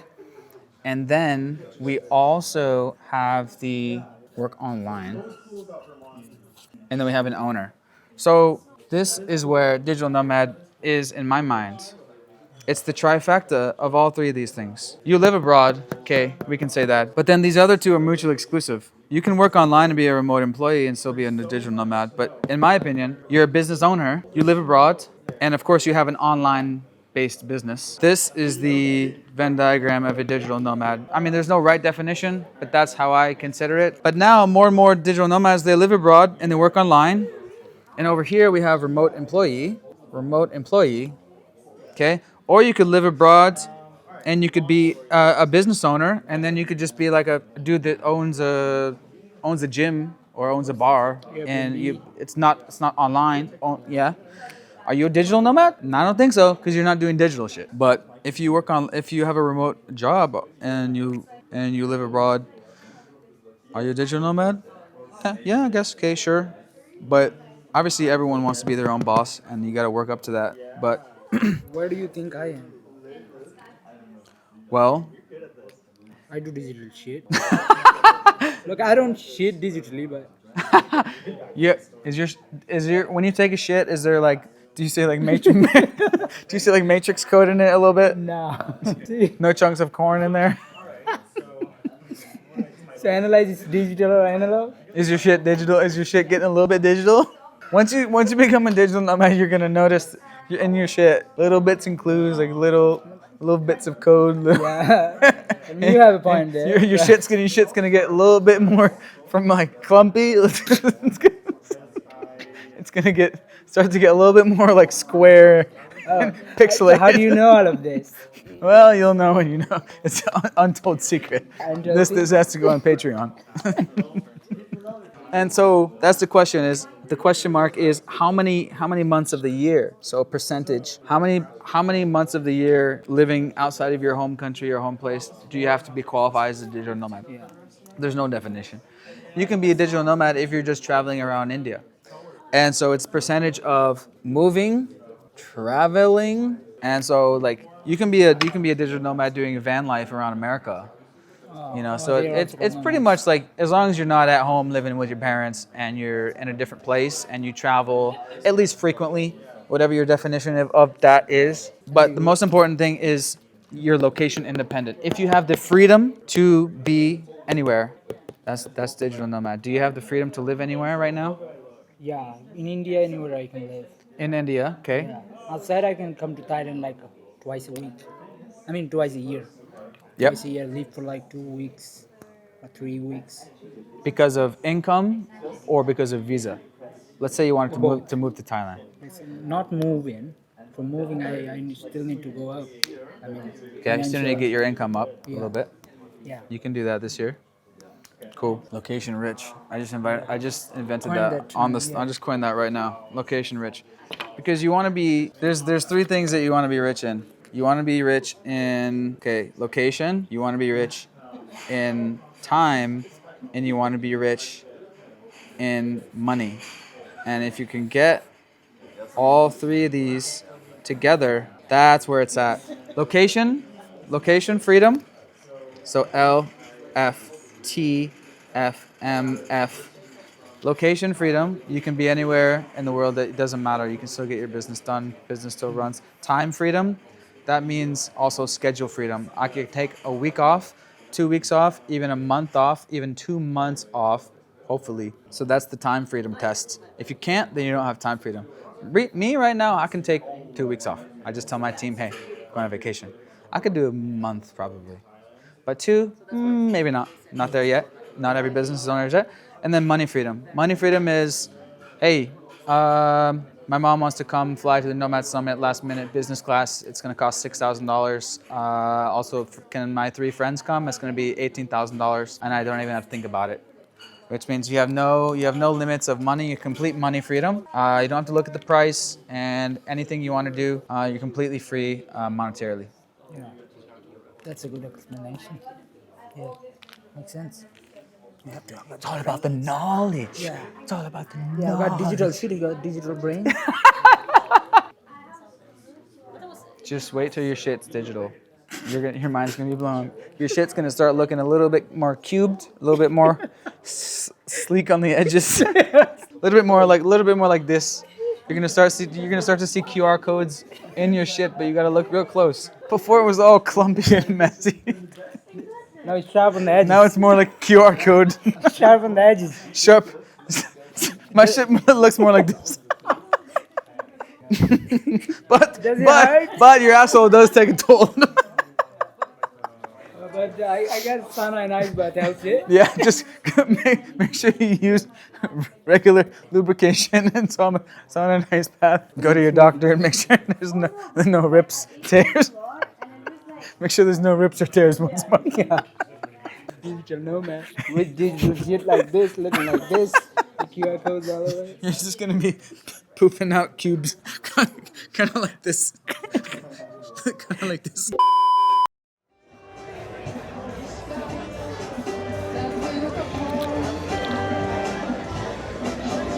Me and Sree just arrived at the after party, 9:30. We got the Rainbow Bridge, and then we got Stories right here. After party at 9:30, right? After party, 9:30. All right, let's hit it, shall we?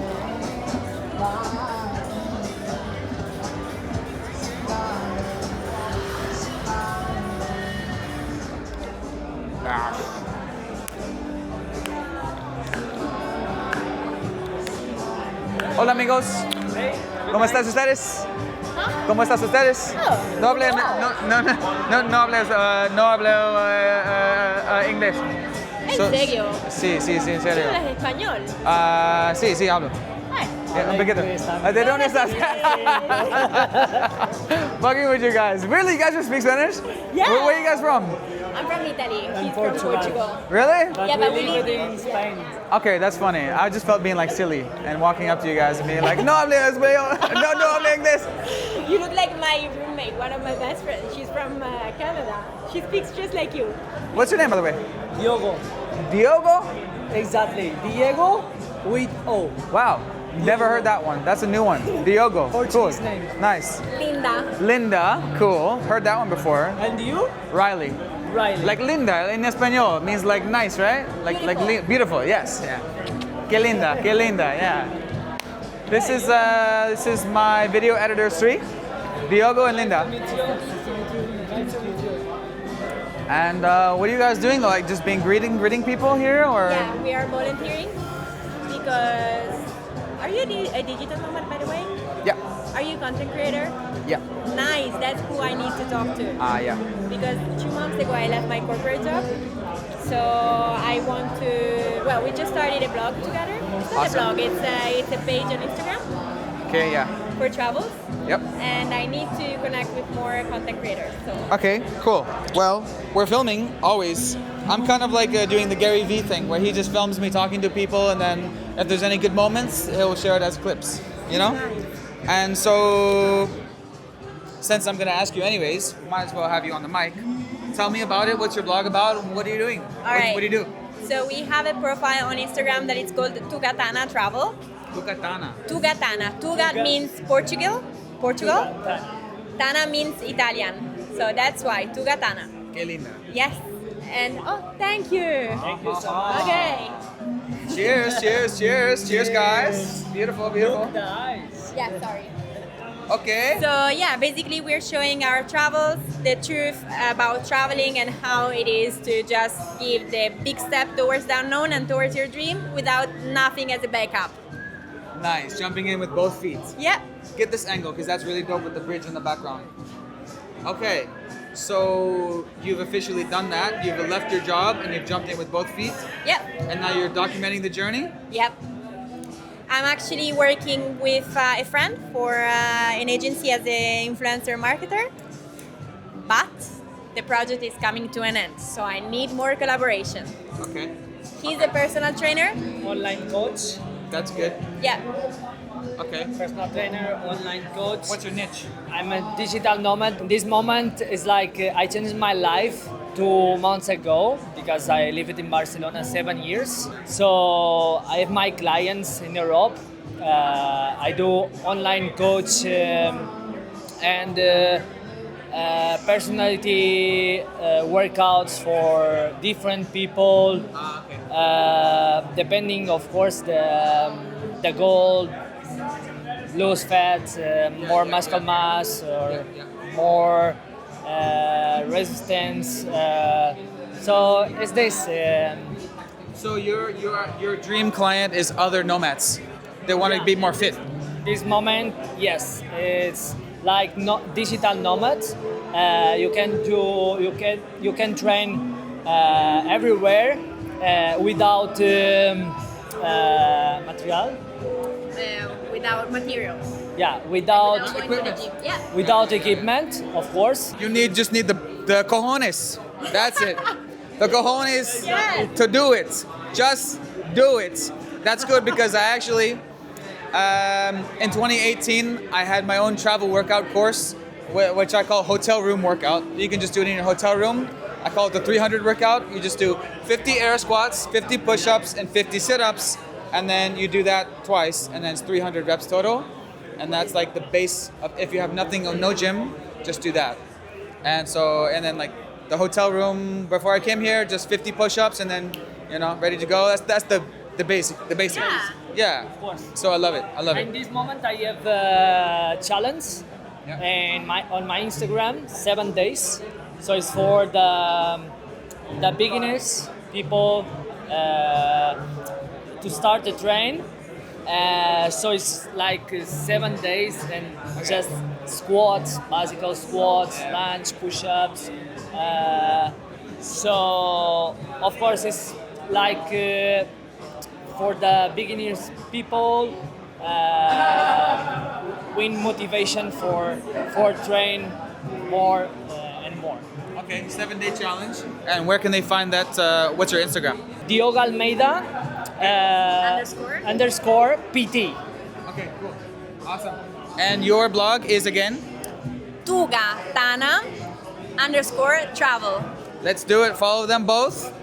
Let's go. Insert right here. Boom, boom. How do you speak? ¿Cómo hablas español? Well, todos los americanos estudié para unos años. Yo 6 años en escuela. Sí. I thought very bad. I speak very bad English. It's better than my Spanish for sure. Yeah. I just know más o menos. Yeah, we speak in Spanish. Oh, really? Okay, that's cool. We speak in Spanish because my Spanish is better than my English. Did you study Spanish in school growing up, or?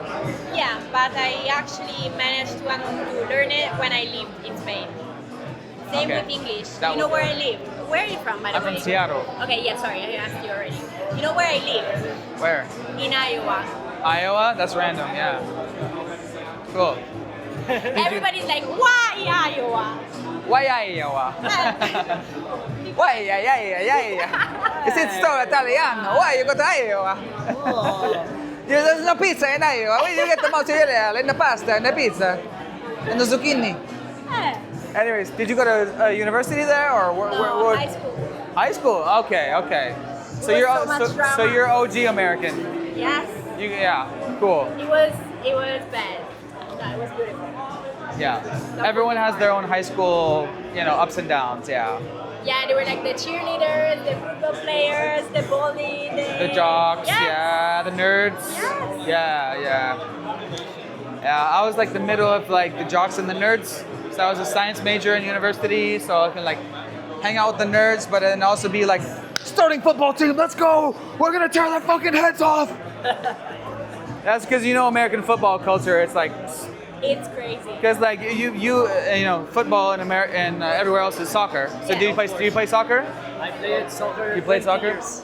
20 years, okay. Yeah. So I don't know if she told you, but like before an American football game, in the locker room, the mindset, what people are saying is, we're about to fucking go out to war and tear their fucking heads off. Let's go! Ah! And then they run out on the field. It's like, we're gonna tear their fucking heads off. It's like the closest thing to battle. Yeah. Yeah, that's like American football, like crazy, like, anyways, adrenaline rush. Yeah, so. You used to be a football player, like a very top one. Do you Yeah, know? famous players. I played with the famous players. Really? Like Ronaldo and stuff like that? You look like his cousin maybe. Like, Bruno Fernandes. Who? The Manchester United captain. Okay, I don't know anything about soccer, so I don't Yeah, me know. too. Yeah. He's very, very, very famous. Play with Cristiano Ronaldo, this guy. Okay, nice. Bruno Fernandes. Nice. Bernardo Silva. Okay. It's very famous. Are you a football fan? I'm a football fan, but I do cricket and baseball. Okay. Baseball. They follow baseball in India? Yeah, they do. Really? I thought it was only cricket and soccer. Cricket is like the primary game. Yeah, cricket. I just learned about cricket recently. I watched a YouTube video. Yeah, it's interesting. UK is also cricket, right? Yeah. Dude, baseball is the best. You ever played baseball before? No. American baseball? Never. You ever play softball in high school? No, I did cross country. Worst experience ever in my entire life. Yeah. Basketball. I did a score. Claro I que scored. sí. No. Wait. In my first match, Okay. I scored Yeah. in the wrong basket. Yes. Clásico. It was bad. It's a clásico. Yes, for an entire year, I was like the meme on Twitter. Right. It was bad. Okay. And then tennis. Oh, so you had Twitter in high school, yeah. So Yes. so how old are you? 25. Okay, yeah. So I'm 10 years older, and so we just had Facebook coming when I was in high school. It's like, I can imagine it's different for high school these days. Like people have phones in school, and it's like a little bit different. Yeah, Is and what it then is. tennis. And basically another bad story. Like I have very bad stories for that. Tennis. I was like tennis? on my first match. Okay, so like Yeah. I give it all, Yeah. and I'm like scoring all the. Thank you so much. I think you had a good time. You met Yeah, some we people. did. Yeah. don't really have to do this anymore. Chill out for as long as you want. All right, thank the you. football's just started, so Oh yeah, you gotta see. Oh, you got. We were just talking about football. Yeah. All right. Yeah, basically like I'm giving it all. Okay, you're going. Yes, I'm like, I'm scoring and all of that. Yeah. I'm like, yes, I'm scoring. Okay. And when I go and give the gun to the other person had Down syndrome, and I didn't realize. And did you beat them? Yes. Oh, and you're all like, yeah! Yes. Oh my god. Yes, I'm so strong. Bro. It's so bad. But hey, funny story. Oh my gosh. That's honestly that sounds like a stand-up comedy joke. Like, oh my god. But it's not. Wow. But then like afterwards, how do you feel like they put you against them because they knew you're so bad? Who do we put her against? Just put her against Jimmy. It'll be even. So she can learn. Oh my gosh. Clásicos. Clásicos. No, you can't imagine how I felt. Yeah, a mix of Imagine the emotions. situation. No, I was so embarrassed. I was like, no way. Have you played badminton? Badminton? Oh, have you played badminton? In the school. Yeah, in school, in American school, normally we play it. Badminton. Love it. So fun. I love it. Never tried it. Yeah. Maybe it's better not to, because considering my history on sports. I prefer it over tennis. I think it's really fun. We played it. But anyways, Linda and Diogo. Yeah. Un placer. And tengo muy not hambre, but how do you say I'm thirsty? Same. Tengo sed mucho para un cerveza. Vale. See you guys.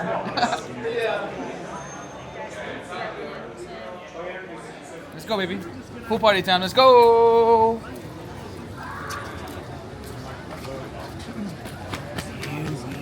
Hey, this is the man. We had some Thai food last night and we went deep, bro. Anyways, how you feeling today? Yeah, I got back at like 3:30, and then I woke up at 4:30 because TikTok was getting banned. So I went on and said my goodbyes to all my followers. and Really? stuff. So it's been a weird kind of day, man. Whoa, holy shit, bro. If you don't know him, Fish Boss on TikTok, if it's still around, hopefully. Anyways, last night we had a few beers. It was the after party. And so today, as we were talking about, I was pretty drunk last night. I woke up at like 10:30, and then I went to the gym for just like 20-minute pump, and then I did the sauna for like 2 rounds, and then felt amazing, hungover gone. Nice. So just pro tips for the bro tips. Anyways, so what else is going on? That's pretty much it, man. Can we hold this here? I don't know. Just that's the end of the Nomad Summit. But now we got a whole week of random events that pick and choose your adventure, and so I'm excited to see what happens after that. So that's the new thing of the Nomad Summit is Nomad Week, and it's not just one thing every day. It's like several meetups every day, Monday through Friday. Isn't that right? It's like 30 different things you can choose from, but you just got to make sure that you reserve a slot ahead of time because they like are maxed at like 20 people each one, for example. Are you hitting any of them? I've got a whole list. I've got like 7 or so. I just kind of like they were getting sold out so fast, so I was just like, okay, that sounds interesting. That sounds interesting. So I don't know what I'll actually stick with. Yeah. Anyways, pool party time. Let's go spit some tongue game, baby. You swim, Rio? You a good swimmer? No. Are Japanese people good swimmers? No. No? No. They don't know how to swim? No, we're not really interested in the beach. No, we are surrounded by the ocean. Yeah, right?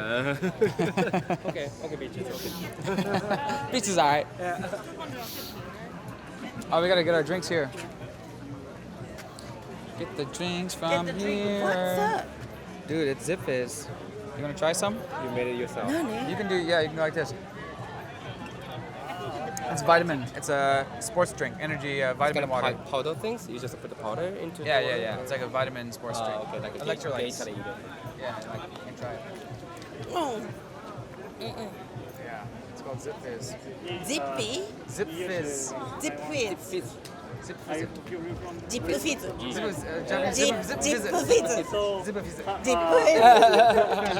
Bring to Japan. Anyone wants to distribute? It's very good. Yeah, Zip it's an American company. Yeah. Oh, you brought from US? Well, I order it from one supplier in England that ships it to Thailand. Okay, so Yeah. you can get it in Thailand. Yeah. Only recently, but I used to buy every summer I go to Seattle. I used to bring a lot with me, but now I just order every 2 months from herb.com. Yeah, because like Thailand has like some orange powder Yeah. and so many electrolytes. But this is next level. This has 5 grams of B12, which is energy, converts your food to energy. So if you drink this with a meal, then you'll not feel food coma. You can feel really bring the food to the energy. Nutrition, yeah. So it's a multivitamin, electrolytes, and B12 energy. Man, they gotta pay me for this, man. He And so- gonna promote it and Yeah, yeah. order from this link. Affiliate link, yeah. TikTok shop right now. Ginger power, bro. Hey. Oh, you have margaritas. Oh, that's pizza. Okay. Maybe. Yeah, I think that this is the one that. If you want, we can actually order together a split because I'd like. I'm gonna get a little buzz first and then come back for it. Okay. But maybe I'll steal a piece from you. 2 Chang beers from me, please. Yeah. Ilian. Ilya from where? From Russia. Okay, nice. Oh, let's just do cash. You stay in Taipei? Yeah. Okay. What Nice. about you? What about you guys? Oh, you guys are Japanese crew. Okay, cool. I'm American living in Bangkok. But where are you from? American. Yeah, from Seattle. Okay, cup. Take that. All right, Elias, see you around. See you inside. You got your drink. Yeah, there you go. Hello. Hey, what's your name? Arden. Arden. I saw your pitch. Your build-a-thon pitch. Yeah, that's cool. This is Arden. Yeah. Oh, where are you from? Are you Kontai, Chiang Mai? Yeah, Kontai. Okay, Chiang nice. Mai. Chiang Mai guy. Yeah. Woo. Hi.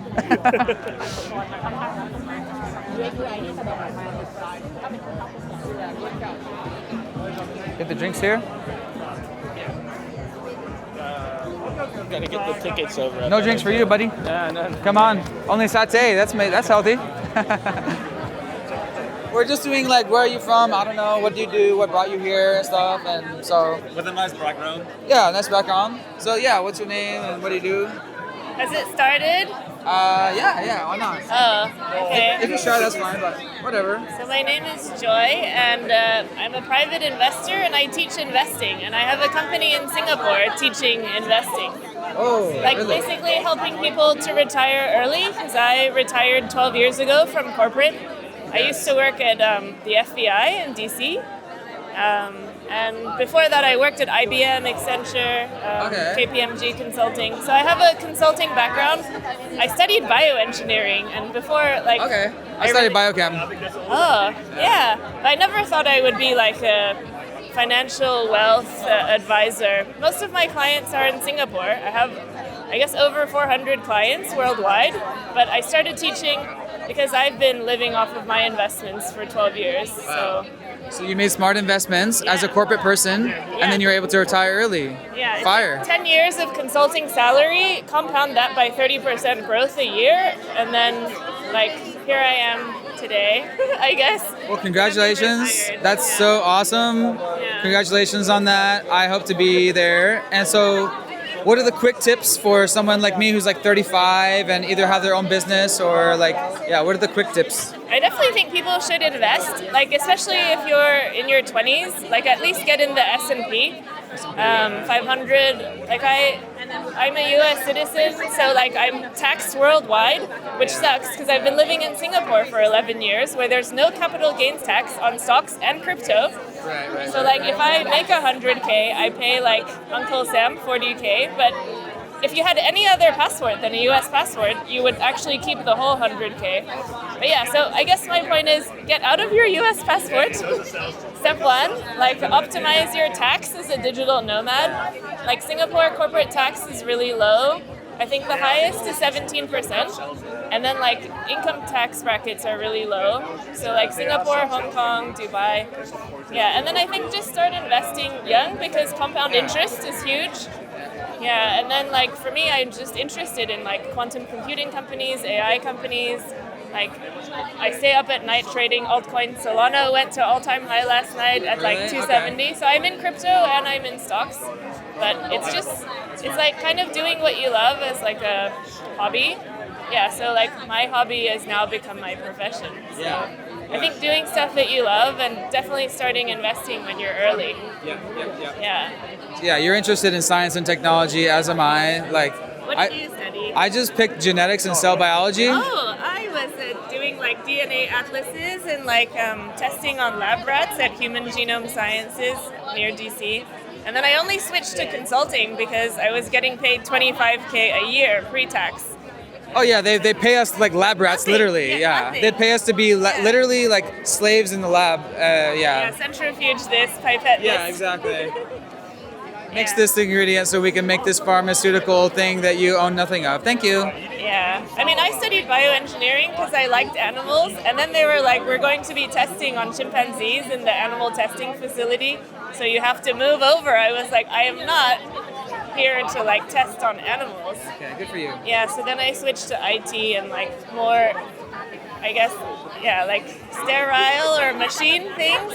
So Yeah. Animal testing, yeah, interesting times. Quantum computing, that's the next wave. Who knows when that's gonna hack all of our crypto wallets, you know? Yeah, definitely. But like, I think the big players obviously would be Google and IBM, but there are all these small ones like Rigetti, IonQ, and like I think they've gone up 3,500% like in the last 3 months.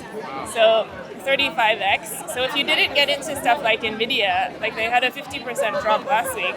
I mean, you're looking at like, if you have 10K, all of a sudden you have 250K, so, or 350K if it's a 35x growth. Wow. So I have friends who put in 10K for fun, and now they're like at 350K, or they were at the peak, and now they're like at 150. Because they invested in Nvidia like last year or something? No, they invested in Rigetti and IonQ, like the quantum computing stocks. In the last 3 months have done what Nvidia did in like 5 years. I see, yeah. So if you want to shortcut your way to like financial freedom, I have some friends who got in early and splashed out 10K, and now they're like, that was the best decision ever. I know. I have so much FOMO around that. And so is that what you consult about, this stuff? Or? No, I'm quite responsible in my day job. But you still have a day job? No, like my full-time gig is like investing teacher, advisor. So I teach people how to invest in long-term companies based on financials, future trends. Like we have a certain criteria, and the quantum computing stocks, the small ones, don't fit that criteria, but they're just super fun. And exciting. Yeah, right. Yeah. Okay, where can people like find you and follow you or whatever? Sure, I have Investing with Joy on Instagram, and also I have a website, investingwithjoy.com. Investing with Joy. Double entendre there. Yeah, actually, like my Chinese name means money happy, Joy Chen.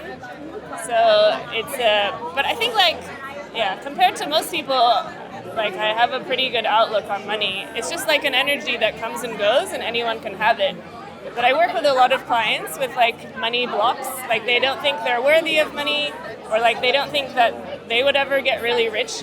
But I'm like, get ready, get in a good position, you know? It's a bit like surfing also. Yeah, like reality trans surfing, like detaching from the outcome. There's a lot of these things you can do, Yeah, but Starting to learn investing, about that stuff. investing psychology is huge. Like you can't be, like it's a bit like surfing. Some people, if they get hit by a big wave, they get wiped out, and they never get back They're on the gonna board get down. again. They're gonna be like, fuck surfing. Yeah. Yeah, and same with investing. When they lose a lot of money, it's too scary, and they never invest again, and they think it's like gambling. But there is like a structured, responsible way of investing, and that's kind of, I mean, I'm a retired person that teaches like mostly as a hobby or for fun, but what I'm teaching is like how to do that, how to manage risk and invest your own money responsibly. You teach like dollar cost averaging, just like I every mean, week or something? Yeah, you'd be surprised like how many very like smart, like educated people don't dollar cost average, where they're like Yeah, anyway, they just buy stuff at all-time high, and they buy very similar things. They don't diversify. There's some core rules, yeah, but It's psychology, yeah. It's Yeah. it's all Follow the tried and true methods. Invest with joy. Investing with joy. Instagram, website. Thank you so much for sharing. Thanks. Yeah. You too. Yeah, you too. Nice to meet you. What's your YouTube? Yeah, let's follow. And what do you do now that engineer? Yeah, I'm an ex science major, and then I realized I don't want to be a lab rat slave. Oh, like me. Yeah, exactly. Okay. And then I pursued what excited me, which is be a digital nomad and travel. Yeah. So then I followed Tim Ferriss, and then I started doing physical products, and now I have an Amazon agency. Oh wow. Like drop shipping or affiliate marketing. We do Amazon SEO and Amazon ads. Oh. Yeah. For your own For products? companies. For companies. Oh, for companies. Okay. This is Sree. He's my video editor. All right. Yeah. Cheers. What's your name? Riley from Riley. the US, but I live in Thailand. And we're just doing behind the scenes. Why not? Like, what's your name? Where are you from? What do you do? I'm Lars from Latvia. I've been traveling for 4 years already. I'm employed as a regular employee in a Latvian company, but since the COVID time normalized meetings online, I've been traveling. And Thailand is a to-go destination in Southeast Asia. I would say one of the best destinations apart from Bali, maybe a few other places. So yeah. King of the Zoom meetings. Exactly, or Teams. Yeah, King. Oh, you use Microsoft Teams? Yeah, whatever. I use Google Meet personally, but anyway, personal preference. Or Slack. Slack huddles are good too. But I heard Microsoft Teams is good too. Like they have like the. It's alright, the connectivity is really good. Otherwise, Microsoft is struggling a bit with, I would say, interface and some other things. But Teams itself, it's kind of alright. That's like a Slack competitor, right? I think it tries to be everything. Slack, like have some social network in there, like internal thing with some threads, some forum. I don't use them personally, but they are trying to. Yeah, so I agree about Bali. And then what are the couple other places in Southeast Asia that's on your mind? I'm going to Vietnam, Da Nang, when the burning season starts. Everyone here is like really talking about it. The hotels are going to be vacant and all the best deals are coming in February. So yeah, Da Nang. Then I was thinking Japan, since it's just geographically closer. Don't have to go specifically for that across all Asia. Yeah, maybe Bali, but I've been there already during the COVID times when it was good, when it was empty. Maybe I saw you there. I was there for COVID too. Oh, right. 2021? Yeah. All right. I was in Barawa, Canggu. What about you? Canggu, Amet, Ubud, to-go destinations. You can't go wrong with Bali, folks. It's tropical paradise. I mean, yeah. Yeah. I mean, especially when there's no one, you are surfing the wave in Canggu alone. That is such an exclusive thing. Yeah. It never will happen again. Well, maybe it will if some other, I don't know, catastrophe or, I don't know, pandemic comes, but hopefully not. Yeah. Praise Buddha. Praise Buddha. But yeah, it was really nice in COVID. I mean, obviously they have the downside. They have really tiny, skinny roads, and so the traffic is like, can be a nuisance, but it's still tropical paradise, bro. What are you looking at my nose hairs? Jeez, bros. I didn't even trim my nose hairs, bro. Sree, come on, bro. Okay. Don't come ever close with that camera to my... Bro, yeah, you doing 4K? I'm getting old here. I got wrinkles, man. No, it's wide angle. It takes the... Oh, yeah. So, Anyways, and so what brought you here to the Nomad Summit? Why'd you come? I just noticed it on Facebook, and a couple of guys from Social... What was it called? Social Club Co-Living. It's a pretty cool place to live, work, socialize, all in one package. So if you haven't been there, check it out. For digital nomads, it's perfect. Like have the screens on working space. Wait, this is a place? It is a co-living, co-working, all in one. Where? On the map, it is within the, the rectangular walls around the old town. Oh, in Chiang Mai. So it's in the old city. Yeah. Oh, okay. So you top left corner. So you found out about it in Chiang Mai because you were here. Yeah. Oh, okay. Easy. Yeah. There's a good amount of you guys here. Hey, I was in Chiang Mai anyway. Check it out. And so you work for a company now. What's your dream? I'd like to achieve financial freedom, geographically, time-wise, money-wise, just complete freedom. I guess that's the ultimate goal. In one shape or form, doesn't matter. We did a video about this yesterday. There is time/schedule freedom. There is location freedom, of course. Location can be anywhere in the world you want to get your business done, of course. And then there's time/schedule. Time means you have plenty of free time to do the stuff you want, but also you're in control of your schedule. Whereas hey, if I have something coming up, I can rearrange it because I'm my own boss. And then there's also the third part of the Venn diagram, trifecta, is the financial freedom. And for me, what that means is, there's something cool festival happening. I need to fly my whole family out, business class. It's gonna cost $20,000. I don't care. And you don't have to worry about money ever again. Right. That's it. Exactly, that kind of thing. Like there are certain categories of freedom, just stretching them all, hopefully achieving the ultimate freedom. It's all the same dream. And hopefully, while I'm not 65 or 70. So it is possible, but you have to consider that life is like, it has an end. But it might not. Hey, Elon Musk, let's go. Come on, Neuralink, let's go. AI, come on, Singularity, come on, live forever. Let's go, come on. Dude, so we just met, what's your name again? Andrew. Andrew, who met Tim Ferriss in Austin, like in 2007, like right before he released 4 Hour Workweek. Isn't that crazy? Like Tim Ferriss is like my Jesus. Like I'm his biggest cult follower. Like that absolutely changed my life. I was like, I want to do that. It just resonated with me so much. And I want to travel the world and also be a millionaire at the same time. And I'm like, if he can do it, then I can do it. And some people say I look like his younger brother. And I'm like, and so yeah, totally. Nice, man. Yeah, right. Cheers. Yeah. Hey. Alan? Salud. Andrew, yeah. Boom. Saludos. Salud. And so what do you, we're actually doing behind the scenes, like what brings you here and what do you do? Just happened to find out about this. I was in Koh Lanta hanging out with the co-working people there. Yeah. And they told me about this, and I was going to be here anyway, so I was like, I'm Nomad curious. I'm not. Yeah. I've lived in Barcelona for a while, and I've traveled. I travel a few months a year, but I don't do the full-on lifestyle like a lot of these people here. So I'm curious to see what's going on. Cool. And work, I do advising to help companies create new companies, new products, connect companies together. I'm not working that much these days. I'm just, congratulations. Yeah. What type of digital products, physical products? Mostly digital products. I have worked on a lot of physical things, like designed the GoPro like 10 years ago and a lot of mobile phones. Oh, so you're like Silicon Valley type person. Yeah. That's cool. Yeah. You helped design the original GoPro?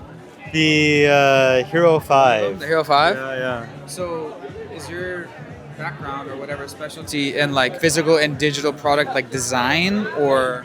Yeah, strategy and design. So it's like working with an architect. It's not just how do you lay out your house. It's do I even need a house, or what's your house trying to do? You know? Fashion and function go together. Yeah, or should I ride a bike instead of get a house? You know, what do people need? That's cool. Creative brains connect. Boom. Andrew, Chiang Mai, blasting off. Woo! All right.